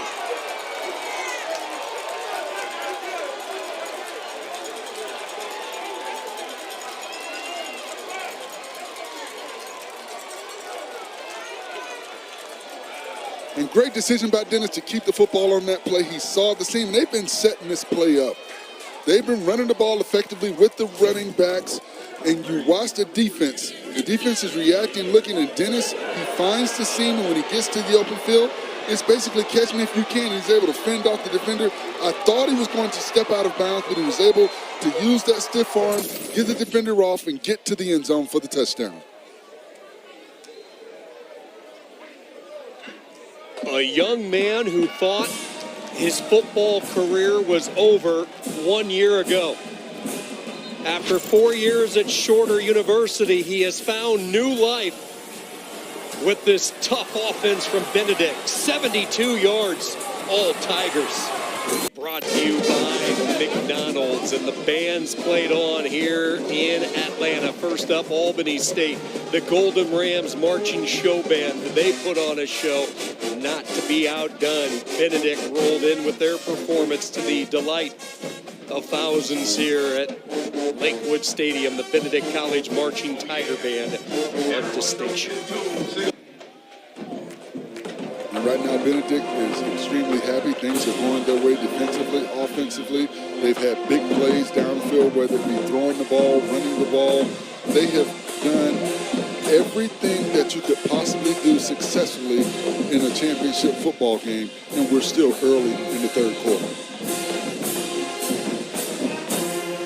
Last year was a year of firsts for the Tigers. They flipped the script completely. They were 5-5 in 2021, but last year, first time going undefeated in the regular season. First time they cracked the top 10 in the Division II national polls. Is getting to the outside, Rashad Jordan, solid return up near the 39-yard line. First time a year ago that they qualified for the playoffs. The 11 wins a season ago, most in school history. And the first playoff game that this program had been a part of, and they show no signs of slowing down. Flag on the return by Jordan. There's no foul on the play. First down. Spurs done a nice job this afternoon. They're going to pick up the flag, so return stands for Jordan. Good starting position for Quinn Gray in this offense. Down 30-3 here in the early stages of this third quarter. And for us, it's ironic the last team not named Benedict to win this conference was Albany State a couple of years ago in 21. And the one thing I want to say about Coach Gray and his staff, they've done a really good job with this program, getting them to the championship game. They've persevered through some things internally and externally. So I want to give credit to this program for doing what they've done to get here and be here performing this afternoon. Thomas jumps into the pile for 2. Pettis, the tackle, shaking his hand, the junior, Thomas County, Georgia.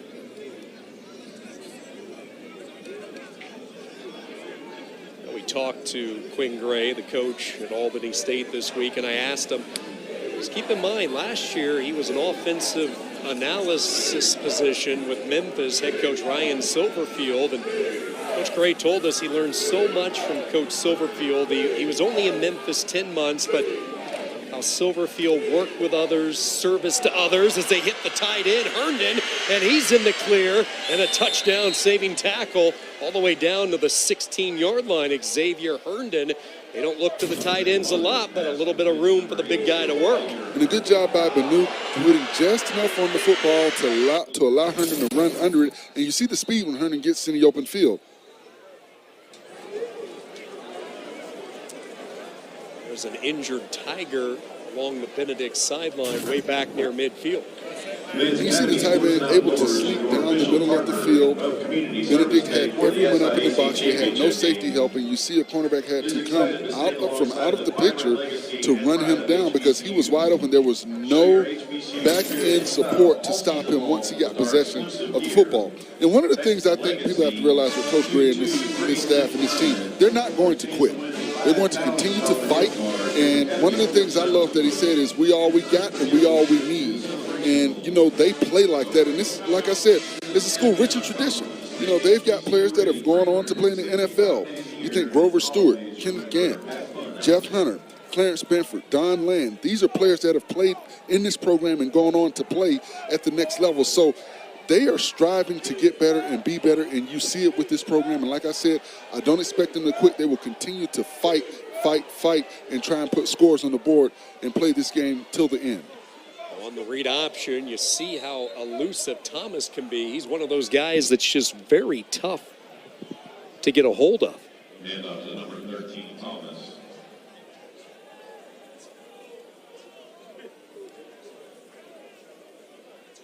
Advances to the 15-yard line. Gain of 4. Second and 6. Second down and 6. The ball at the 15-yard line. Nice answering drive here for Albany State, who hasn't had much go their way in this third quarter. Play clock winding down to 4, down to 3.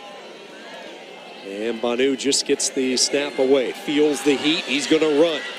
Banu to the 10, splits the 2 defenders, takes it down to the 5-yard line. Good job by Banu. Swan and Kilpatrick in on the stop. You see Albany State not huddling. They're going to try to go a little bit quicker on this tempo. First and goal for the Golden Rams.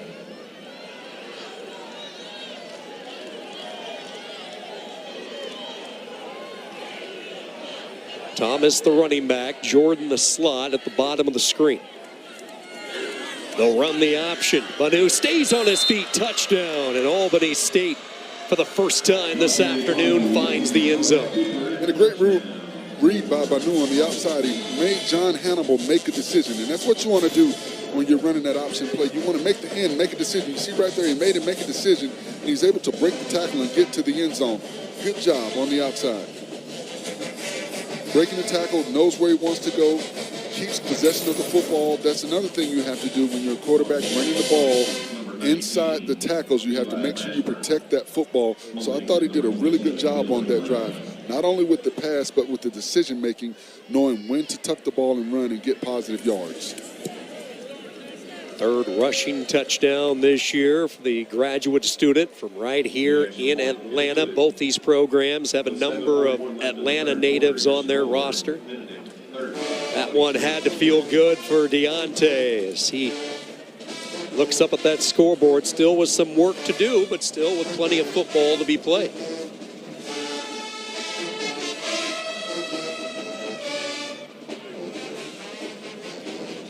Going back to Quinn Gray, we talked about his relationship with Memphis head coach Ryan Silverfield, but also a strong bond with FAMU's head coach Willie Simmons, one of his best friends, and he says Willie's a guy that he'll call on a weekly basis, not just to talk about football, but to talk about life.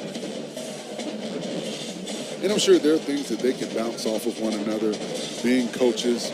And you look at Florida A&M, that's another HBCU program on the rise. They come with rich tradition. They're doing extremely well over in the SWAC right now.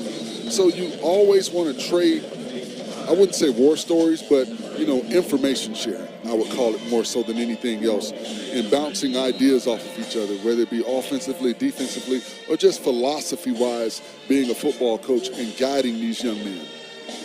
Gray, during his playing days, he was a record-setting quarterback for the Rattlers.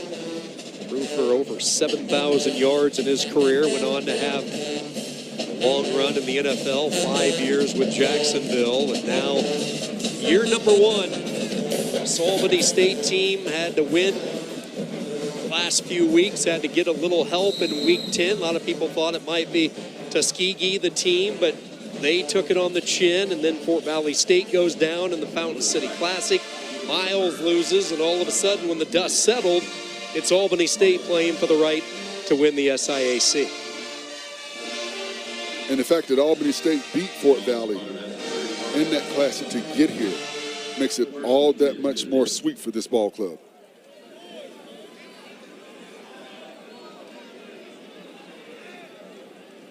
See if the Tigers can work on this clock here in this third quarter. Started on the ground, running to that right side. This is Duhart. He cannot break down the defender. Jaree Turner, good footwork by the corner. Used that sideline as an extra defender. And I thought Duhart had an opportunity to turn that ball up. The offensive tackle did a good job with the seal block, and he was able to drive the defender down to the inside.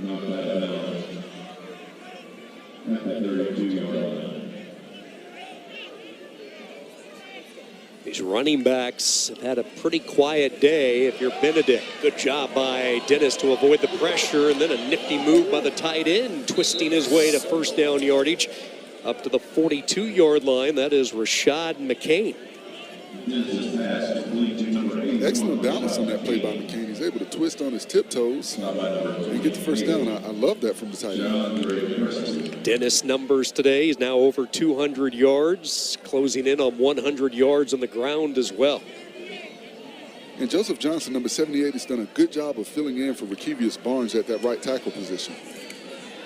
Trying to open up a hole for his running back, Duhart, and he does. It was a slow developing hole, but once it opened up, Duhart, a good north-south runner, picks up a pretty good surge up near midfield, a gain of 7.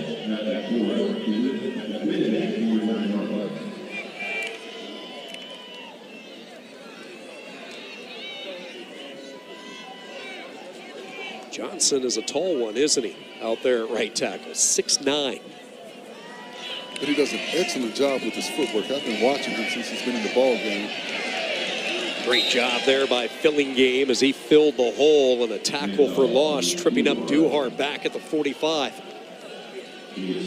One of the things I noticed from this Albany State defense is you can't run east and west and expect to get up the field, because they do a really good job of pursuit from the backside, and they do a good job of keeping those edges with their defensive ends. Both teams with some late changes with personnel. Third down and 7. Benedict needs to get it to the Albany State 48. Four-man rush, straight drop. Dennis, home run ball, high out in the open, makes the catch, changes direction. Caden High with a block downfield to the 5, corralled at the 4. Jalen Mitchell, the touchdown saving tackle, 46 more yards. Caden High is officially a problem. I mean, we've talked about him early in the first half, and here he goes again. He's been finding ways to get open. You cannot cover him with man coverage. You've got to have safety help over the top. You've got to use 2 players and take him out of the game. You cannot allow him to get man coverage on the outside because he's going to win that one-on-one battle. You see it early in the ball game. You see it now once again. It is his first 100-yard receiving day this season. First and goal, up the middle they go with Scotland, and he is denied. Inside penetration, Rosendo Lewis, his 3rd stop, started his career at South Carolina, had a good season with Bethune-Cookman, and now patrolling the middle of this Albany State defense. And right now, Benedict is going to take their time. They're going to line up on the football, but they're going to take their time running the play. They're not in a rush.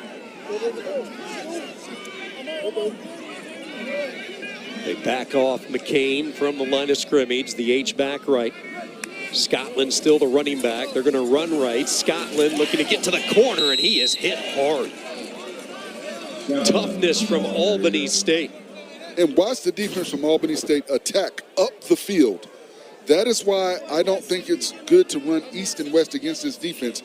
They get up the field. You've got to go downhill. This defense is protecting the edges. They've done a good job not allowing Benedict to get to the outside, to get around the corner, plant, and get north and south. Jacoby Higgs, Giandre Presley. We were talking about the Florida connection with Coach Gray. Presley from Fort Lauderdale. Here's this fight that you were talking about to expect from the Golden Ram defense. And now flags fly before the snap. Looked like we had some movement.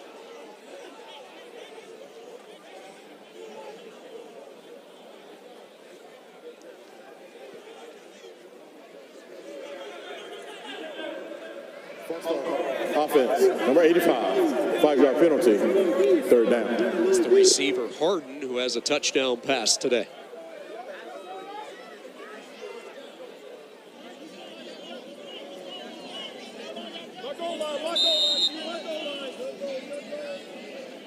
Fourth penalty against Benedict this afternoon. 3rd down and goal, rolling right. Dennis will just throw this one away. Nobody open. They were looking for Stephen Campbell, and Benedict will have to settle for 3. Good job with the goal line stand from the Dirty Blue defense for Albany State. Immediate pressure by Maurice McDonald did not allow Dennis to go anywhere with the football effectively, so he did a good job of just getting rid of it and giving his team the opportunity to kick a short field goal. Picarillo on for a 2nd field goal. He connected from 25 yards earlier.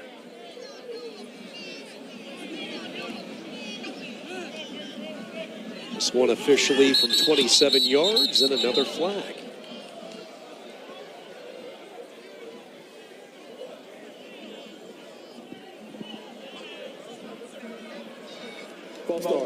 Offense, number 71, 5-yard penalty, 4th down.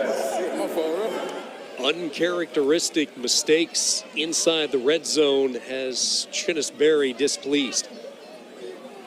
And these are small intangibles now in a game right now where it doesn't matter, but when you talk about Division II playoffs and bigger ball games ahead for this team, you cannot have these mental mistakes.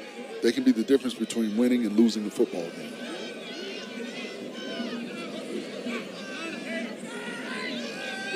Charlie Cooper with the placement. Picarillo, kick on the way, has been accurate all season. Tom Picarillo, a fascinating story. He transferred in from Division III powerhouse Mount Union in Ohio, so you factor in the legacy of Mount Union, what they have been able to do, and then he jumps into Benedict. This is a young man that has not lost a regular season college football game. 2 pretty good programs at the D3, D2 ranks, and he certainly has been a weapon for Benedict, who has been good in all three phases throughout the course of the year. Offense, defense, and then the special teams with Picarelli.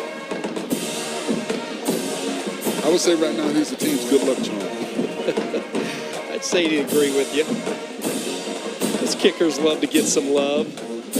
And he's done both kicking and punting this year. He took over the punting duties midway through the season.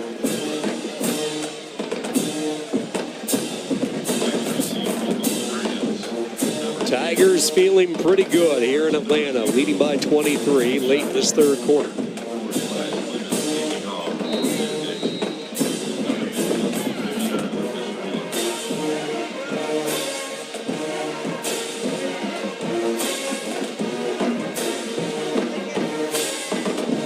Lucas Wynn sends it airborne, caught at the 10, past the 20, 25. Rashad Jordan takes it to the 31-yard line, and that's where Albany State will start. Jordan slow to get up.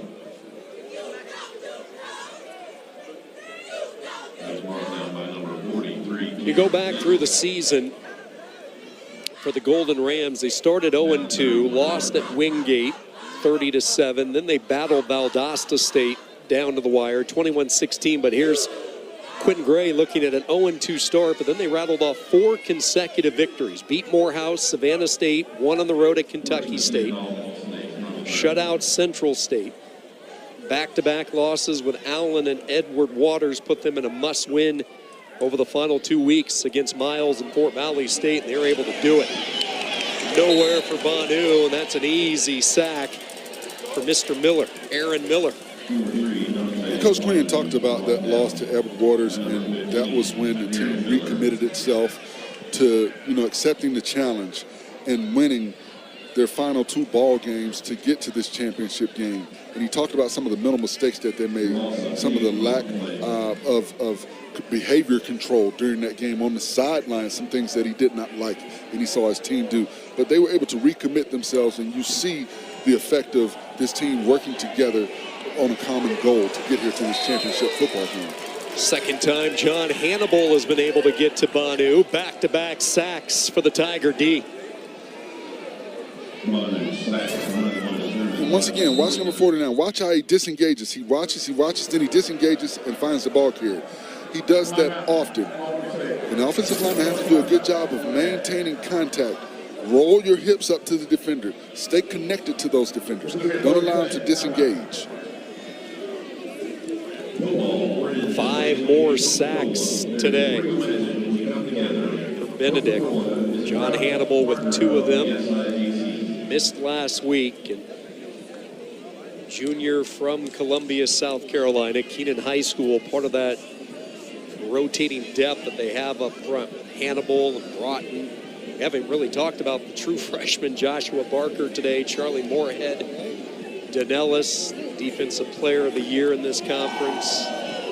Aaron Miller, they can just beat you with so many different individuals, and that will start to pay off as they look beyond this conference championship and try to pick up the program's first playoff win in a couple of weeks. Well, think about this. From their starting front 4, they've got 58.5 tackles for loss. Just from your front 4. It's incredible. Numbers that we have not seen. We looked at the initial breakdown of statistics, over 150 tackle for losses, the sack volume.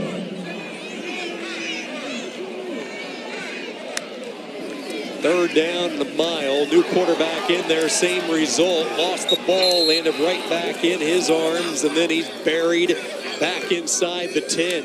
Aaron Miller, Lubert, Danellis, both in the vicinity. Well, immediate pressure from the outside. The tackles are not doing a good job of staying square to the line. You're giving a short corner, and his defensive ends are pressing these offensive tackles and getting to the quarterback. You've got a new quarterback in. I think you need to go max protection.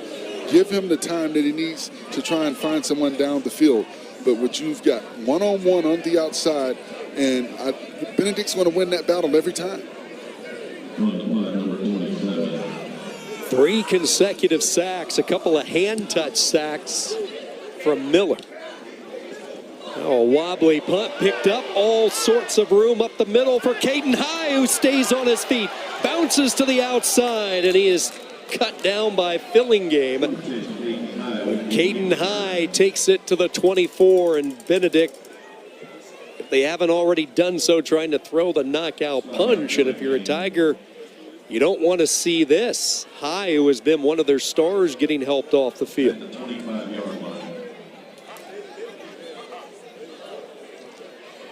Not just getting help, getting carried off the field by a couple of his teammates. Let's hope he's going to be okay, but that's great teamwork.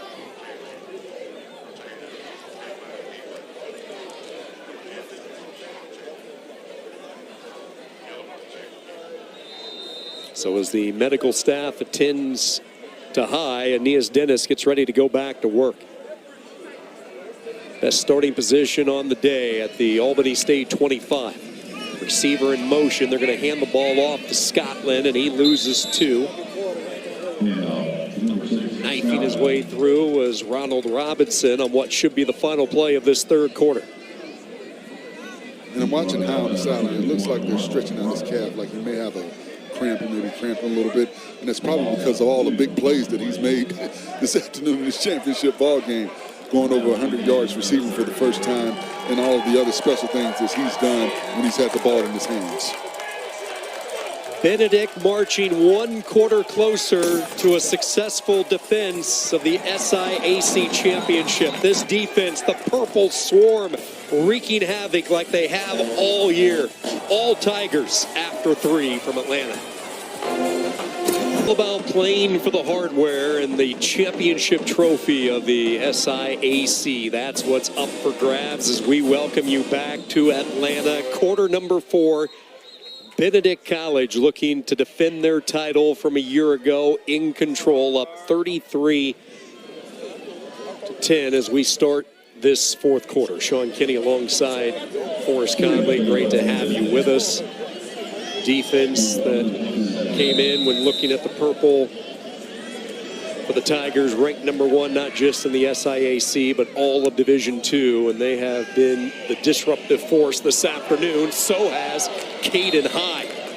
Back into the game after a cramping issue, able to haul it in despite knowing he was going to pay the price. Man, we're just watching this freshman grow before our eyes. Well, I don't understand what Albany State is doing defensively. You know Caden High has been a thorn in your side all afternoon. Why would you not cover him up? You've got to know where he is, identify him every time he's on the football field, and make sure you have help, safety help on the backside, and you have cornerback help underneath. You cannot allow him a free release. He's too quick, too fast, and he accelerates extremely fast for this defense. They have not been able to do anything with him all afternoon.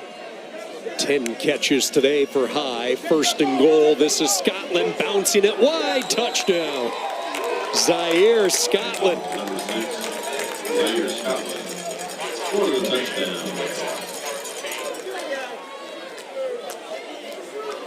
Easy vision by Scotland on this play.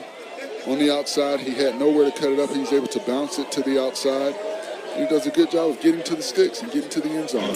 But that's what you ask your backs to do. Identify where the hole is. If you don't see the hole with how the play's drawn up, bounce it.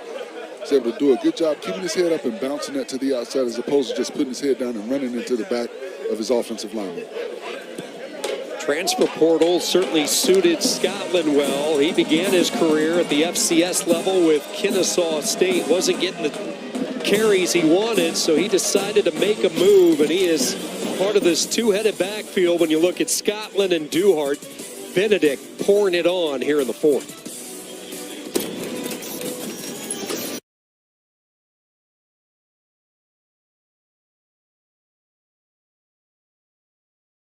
Most recent 6, matching his jersey number. Benedict has put up 40 today. Here in Atlanta, the Tigers looking to repeat. Yeah, looking for their second straight conference championship, a commanding lead over Albany State.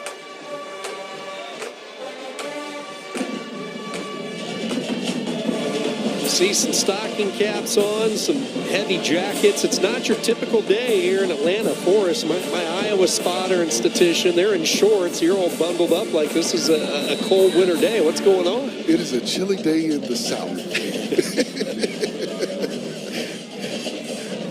see, this is getting sick weather because you think that you're okay because it was a little bit warm earlier in the week and then it got cold, and you come out underdressed like some of you Iowa people do, and you get really, really sick. So we're just being careful down here. So. Well, 2 straight years, 2 results that are very similar when you look at Benedict. A season ago in this championship game, quarterback Eric Phoenix able to score. He put them out up to a 7-0 lead. Then the muff punt. Reginald Harden for the 2nd straight year. Keep in mind he scored a touchdown earlier in this one. Well, special teams a year ago for Harden as he found the end zone. And then it was DeAndre Duhart, that burst of speed, racing to the pylon, the 12-yard touchdown, and Benedict was off and running, led 28-0 at that point. They go on, and a wet shower for Mr. Chinnis Berry, and they doused him last week as well when they went through the regular season. And he had that talk with his team during the year, saying, I don't want to Gatorade back. That. Did you notice his expression last year when they doused him? He was not a happy camper. He was not happy, and you just won a championship. But, you know, that's kind of the personality that he has, and I picked up on that when we talked to him. He's very straightforward, very business-oriented, and you see that in the reflection of his ball club. They are very business-oriented about how they carry out what they come to do when they get on the football field and line up and play between the whistles. 2nd down, Isaiah Knowles getting his 2nd series. He's the quarterback as Sincere Rodriguez plows his way up to the 30, but there's an injured Tiger in the backfield. One of the down linemen for Benedict holding a leg. So an injury timeout. We'll take a break. 13:37 to go, 4th quarter. Tigers up by 30. Presented by McDonald's. Here in Atlanta, but that has not slowed down Benedict, the commanding lead in this 4th quarter. That last injury sustained by one of their talented freshmen.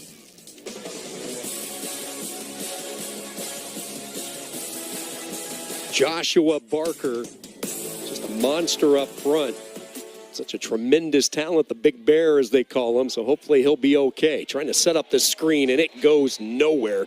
Tackle back at the 23-yard line. Good job there by Theodore Blackburn. And for Albany State, they are looking at 4th, and the punting unit again coming out. And the quarterback did an excellent job of holding the ball to the last possible minute, but the offensive linemen have got to do a better job of locating those linebackers and safeties and covering them up. You don't want to give them free rein to your ball carrier. See Isaiah Knowles, he was a starter to begin the year, transferred in from Navy. Then he got injured and missed significant time and getting healthy late in the year. 3 different quarterbacks utilized by the Golden Rams in this championship game. It started with Banu, and then Sullivan came in late in the first half. He was injured in the first series of the 3rd quarter, so now it's Knowles. Offense, number 21, 5-yard penalty. Still 4th down.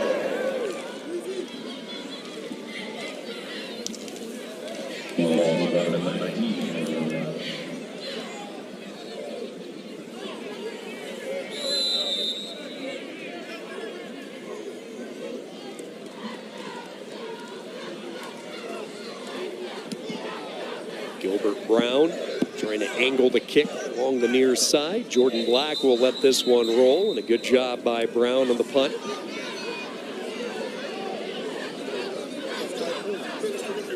Forrest with this one well in hand for Benedict. You start to think about the playoffs a little bit for them moving forward. That is something that this program has not celebrated, is a playoff win. Last year they lost in the 2nd round. Keep in mind in Division II, 7 teams per super regional. Right now they're seeded 1 in Region 2 of Division II. So with that top seed, that would mean a 1st round bye. So they would get a week to recover, get these bodies healed up before the playoff push and a possible Division II national championship.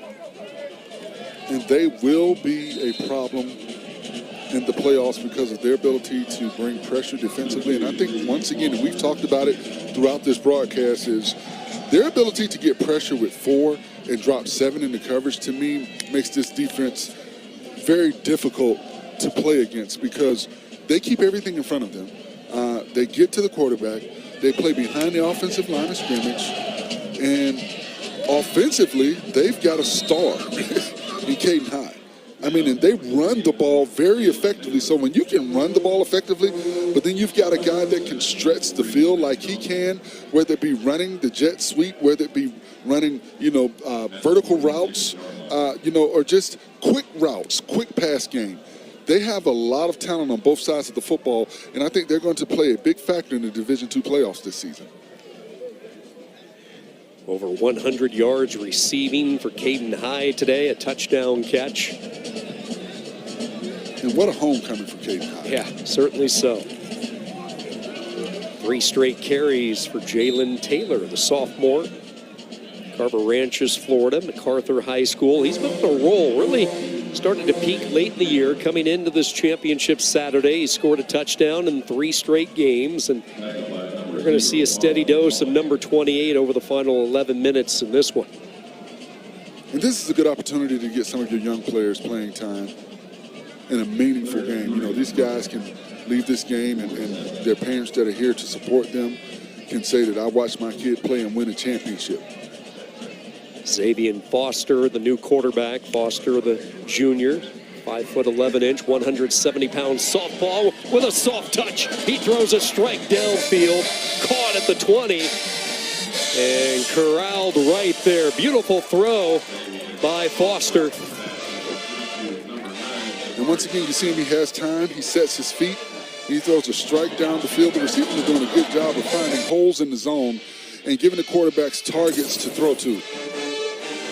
Not only a homecoming for Caden High, but a homecoming for Jabari Tucker, who prepped at Morrow, and Georgia Prep. Atlanta native with his second catch of the day. Taylor trying to stretch it outside, nowhere to go on that boundary.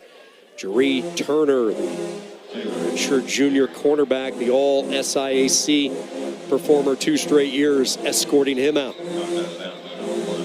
And a good job not to give up that edge. He hand fought him, got him towards the sideline, used the sideline as his assistance, and was able to push him out of bounds.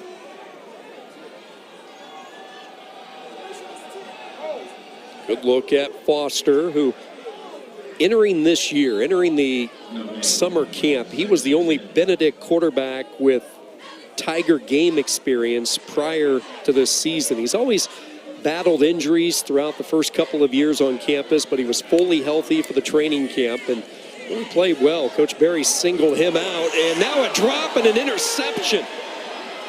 Tucker had it go right through his hands, ricocheted into the waiting hands of Jacoby Higgs. And that's all on Jabari Tucker. He nonchalantly tried to catch the football instead of squeezing it. You can't get cute.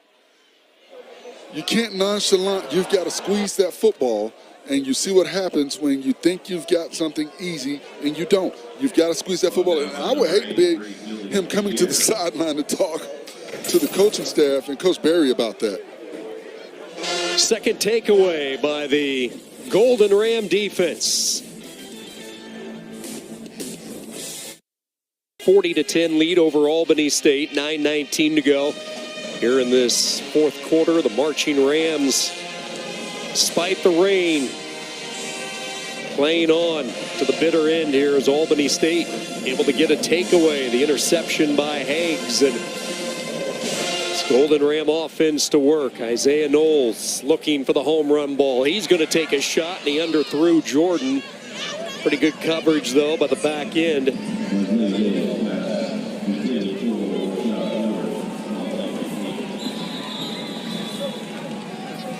His injury starting to mount. Jordan still down on the turf. Rashad Jordan has been a home run threat throughout his time with Albany State. All-conference player in previous years. He was injured earlier this year in the Allen game. Actually suffered a dislocated elbow. Missed some time. This is his first game back.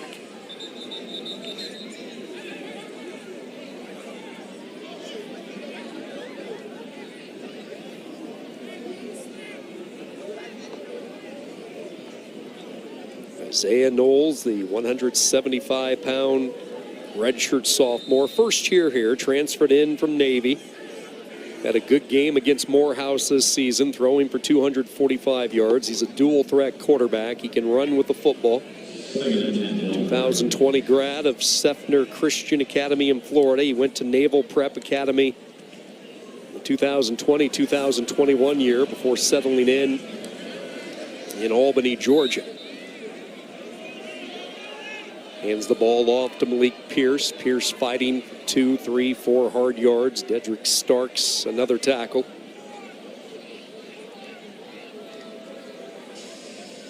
Right now, if you're Benedict, you just want to avoid injury. You've got more football to play.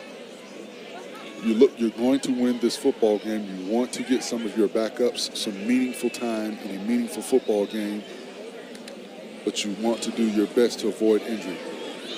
Knowles, and this is some of the dangers that he brings, and now he's into the clear. A foot race to midfield, picks up a nice downfield block. All the way to the 24-yard line for Isaiah Knowles. And you see his breakaway ability. He's not able to see anything that he likes, and he's got immediate pressure from the outside, from the tackle position. He's able to break, contain, and get up the field. And you see his breakaway speed in the open field. He ran away from 2 linebackers.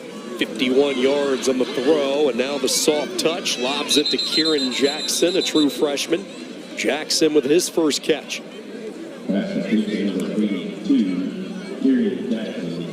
Jackson, an individual who really stepped up in the game and the win in the Fountain City Classic over Fort Valley State. Remember, there was no Rashad Jordan. He was still nursing the elbow injury, so this true freshman caught 5 balls in the come-from-behind win that secured their ticket into this championship. Thank you. Little shovel toss up ahead to Pierce, and then he lost the football, but he was well out of bounds. Bizarre-looking play there. Pierce went out as if he was going to block, and then all of a sudden, Knowles shoveled him the football. I think that's why he was able to get positive yards. Everybody was fooled by that play. Including us. Yes. Good improv, both by Knowles and Pierce. Quinn Gray watching his offense take it into the red zone. First and goal from the 7, new running back in, and he is met rudely in the backfield. Aaron Miller, very quietly, he has had himself quite a ball game today. That's 3 TFLs for Miller.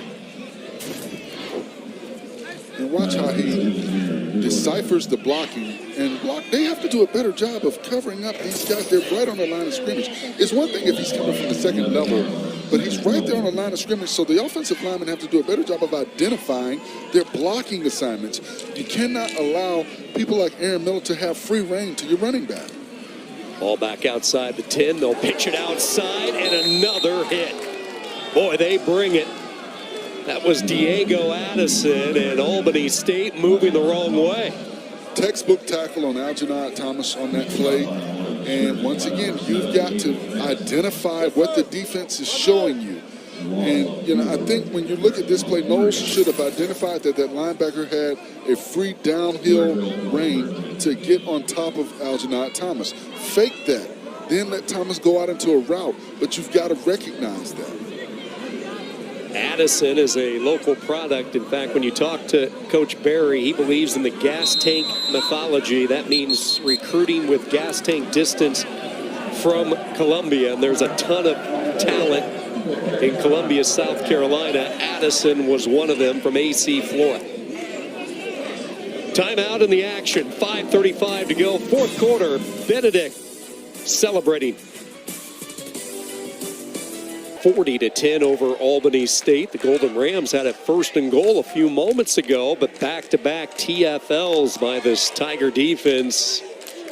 And the Rams looking at third and goal from their own, or I should say from the Benedict 14-yard line. Sincere Rodriguez, the running back. Rashad Jordan back in the game. He's a slot. They also have the tight end Herndon, who has a 55-yard catch. He's the slot closest to the top.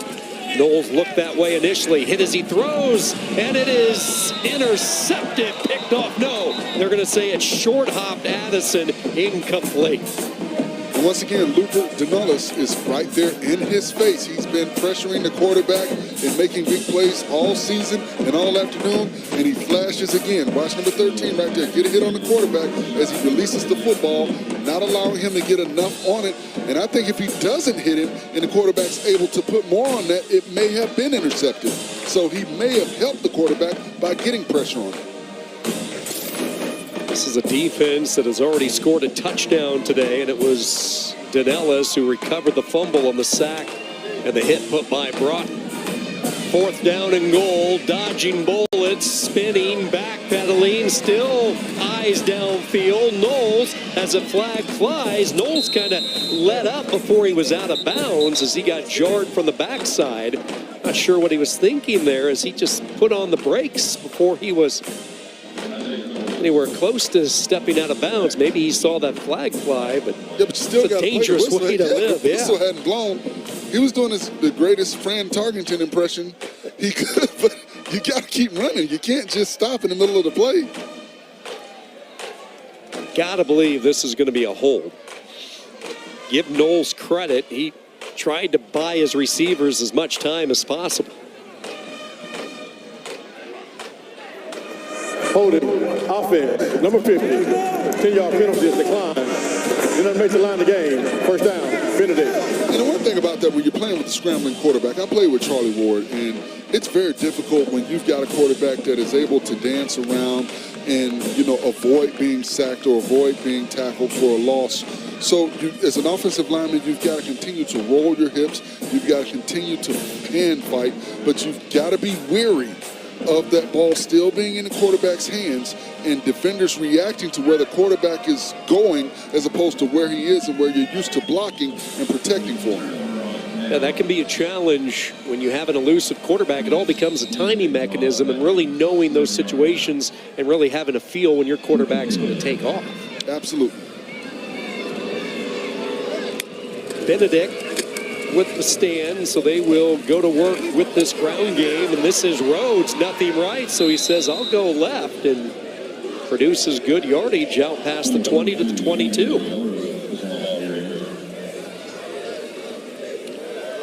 And what's interesting is the clock will continue to run. We're not at the 2-minute mark.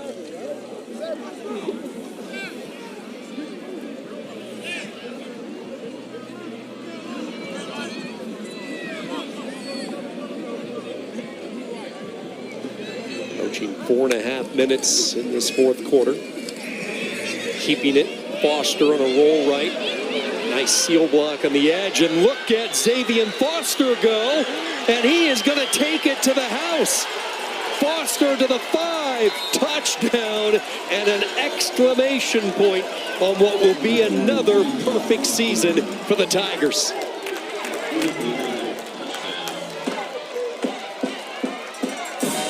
And Eric Price had an opportunity, number 31. Watch on this play right here. He has an opportunity to make the play.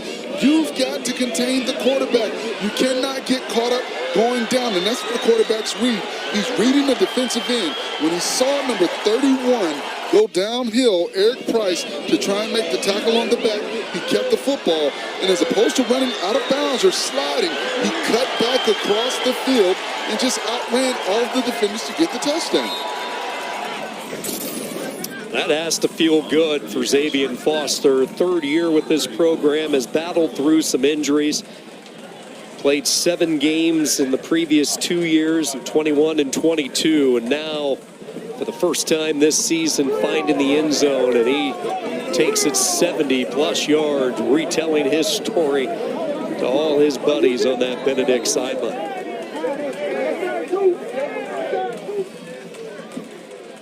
And what a story is brewing this year in Columbia with what Chennis Berry has been able to do. Keep in mind you have the 2 HBCUs right there smack dab in downtown Columbia. 2 rivals, Allen and Benedict, located literally next to each other across the street. Allen turned in their best regular season since 2018 when the program was reinstated. For so many years, South Carolina State was the talk of the state for HBCUs, but there's something pretty special cooking with Benedict. and they will make some noise in the Division II playoffs. Once again, I want to see if the players are going to pour Gatorade on the coach. It's the way he reacted the last time they did that. I don't know if they're going to. If I was on the team, I think I'd take that chance, Sean, and pour the Gatorade on the coach again. Especially with this big-time victory, he's got to feel really, really good about the way his team responded, because Albany State played them really, really tough early in this ball game. If you're going to do it, I would make sure big number 13 is with me doing it. Absolutely. You know what? Looper better be involved in that. I'm taking Looper, but I'm also bringing John Hannibal with me. I like the big fella, number 49.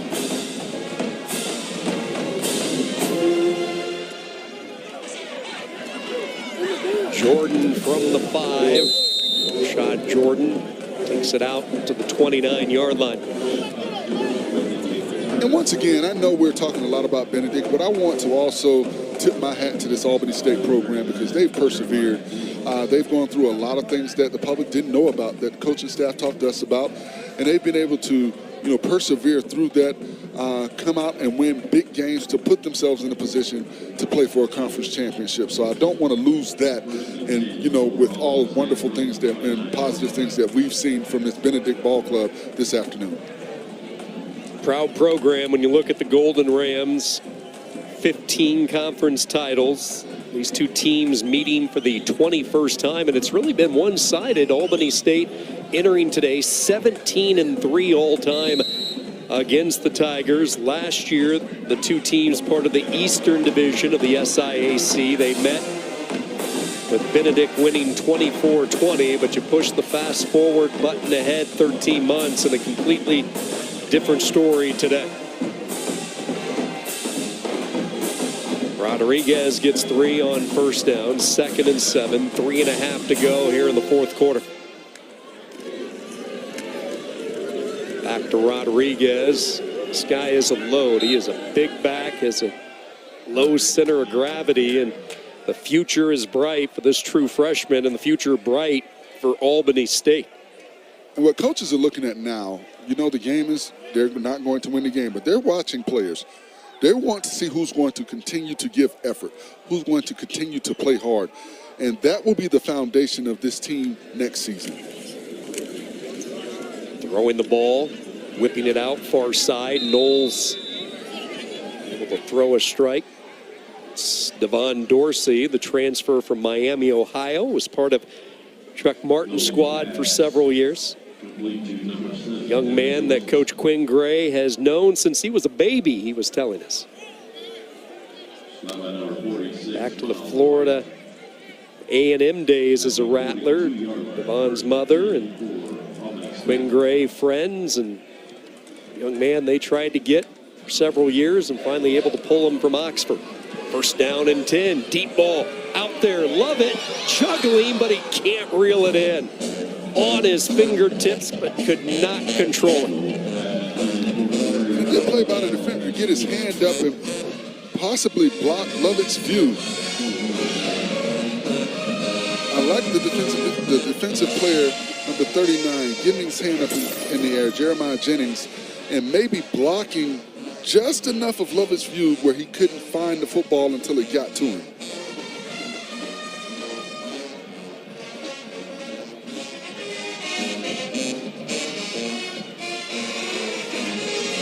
Second down, they will run it left side, looking for a cutback lane, 3 yards for Malik Pierce. Running behind a Micah Forsythe block.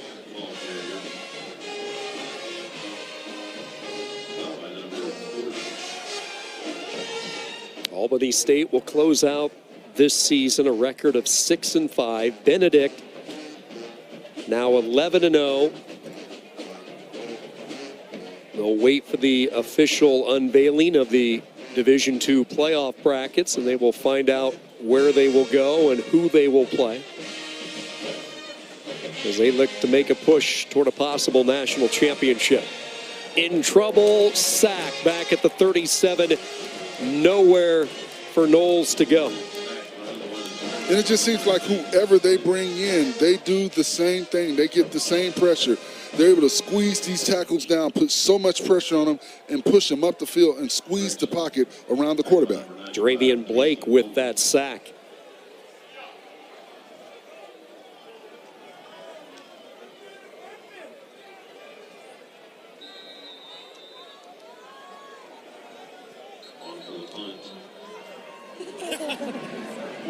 Look at some of the numbers today. Benedict with 7 sacks, double-digit tackle for losses in this game. Their offense has put up 563 yards.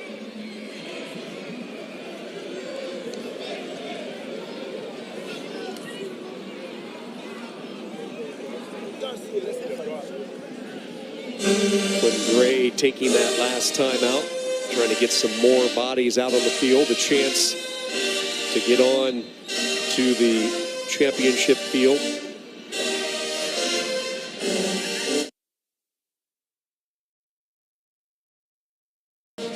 One more time.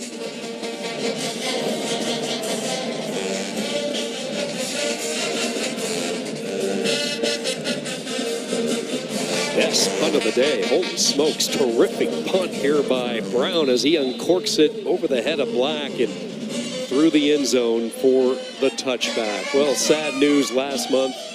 Albany State lost one of their great ones. Coach Hamp Smith passed away last month. Hampton Lee Smith served 2 stints as the head football coach at Albany State. First time from 71 to 76. And then again, he had that successful run from 82 to 99. We talked about those 15 conference championships. But not only football, he also served as the head baseball coach for 3 years. He was honored by the Golden Rams back on October 7th before their game with Central State. Certainly our thoughts and prayers with the Albany State family and all that Coach Hamp Smith meant to the program for many decades. Victory celebration for Benedict. They will take a knee, and there comes the bath. Coach Barry, he might have been an offensive lineman, but he showed some pretty good footwork there. You got to be quick on your feet. He heard the footsteps. Final few moments of this one as you see the respect between these two teams, and man, this has to feel so special for Chinnis Berry, who told the local media this week he's been coaching for 29 years, 26 years as an assistant. He says to go unbeaten once was remarkable. To do it twice, he could only imagine, and now it's a reality. And it's almost like he appreciates it a little bit more this year. We showed last season when he got the ice bath, he really didn't look like he was enjoyed it, but he really seemed to enjoy it a little bit more. And you talk about it, how difficult it is to go unbeaten twice. So to go through what his team went through and persevere. We talked about the perseverance of the Albany State Ball Club, but his team to persevere and go undefeated once again with this tough SIAC schedule, you know, tip your hat out to this program as well. And it's going to be interesting to see how they do and how they fare in the Division II playoffs. For the second straight year, Benedict College out of Columbia, South Carolina, your SIAC football champion, 47-10. Your final score. They cap off another perfect season. And you look up and down their schedule, only once did they really have a close game, and that was their October 7th game at Miles. They won by a field goal. Everything else via the blowout. That's how dominant this team has been throughout the course of this fall. And it all starts with their defense and their ability to apply pressure consistently and constantly from every area of the field.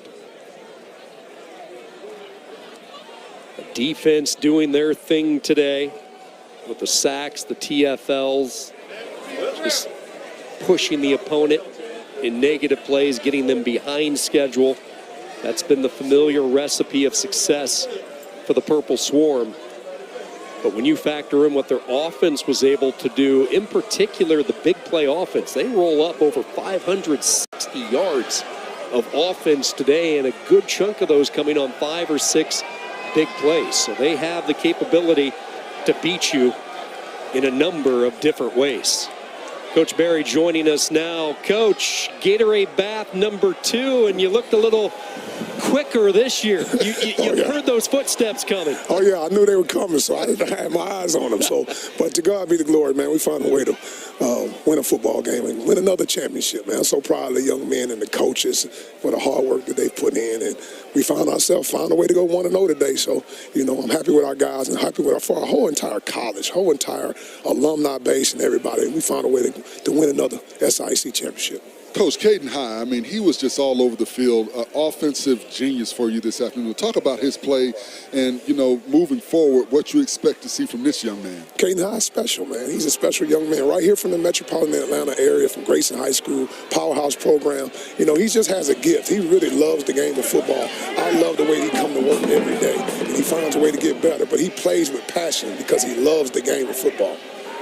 You have one first down all year with this defense, and today was no exception. Just talk about the weapons you have on that side of the football. Well, it starts with the big guys up front. When you mess around and get 9 or 10 sacks, you put people behind the stick. So if you can win first down by playing good run defense, I always tell our guys, if we can run the football and stop the run, we'll have a chance to win a football game. So our D-line has been doing what they've been doing all year.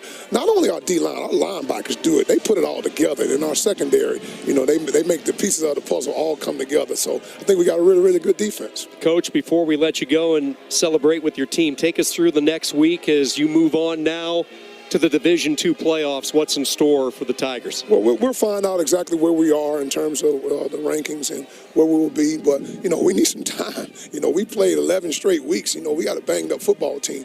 But I want to make sure the guys get healthy, work on us. Right now we want to work on us, make sure it's us versus us at the end of the day. And we want to put a good product on the field when it's time for the NCAA Division II playoffs. Enjoy the moment. Back-to-back conference championships. Congratulations. Praise God. God bless you. Go Tigers. Trennis Berry and Benedict College, your 2023 SIAC champions. And they've earned it, and they are going to be a problem in the Division II playoffs. I cannot wait to see their first matchup. I expect them to get a first-round bye because of how well they've played, and they're undefeated, and they're highly ranked already coming into this ball game. So it will be an extremely difficult test for whomever has to go and visit this ball club and play them against this defense. 2 straight years, 2 conference championships for Benedict College. That's the story from Atlanta. For Forrest Conley, I'm Sean Kenny saying so long from Atlanta, Georgia, where once again, your final score, Benedict College 47, Albany State 10. They are your SIAC champs. All games airing on the ESPN networks are streaming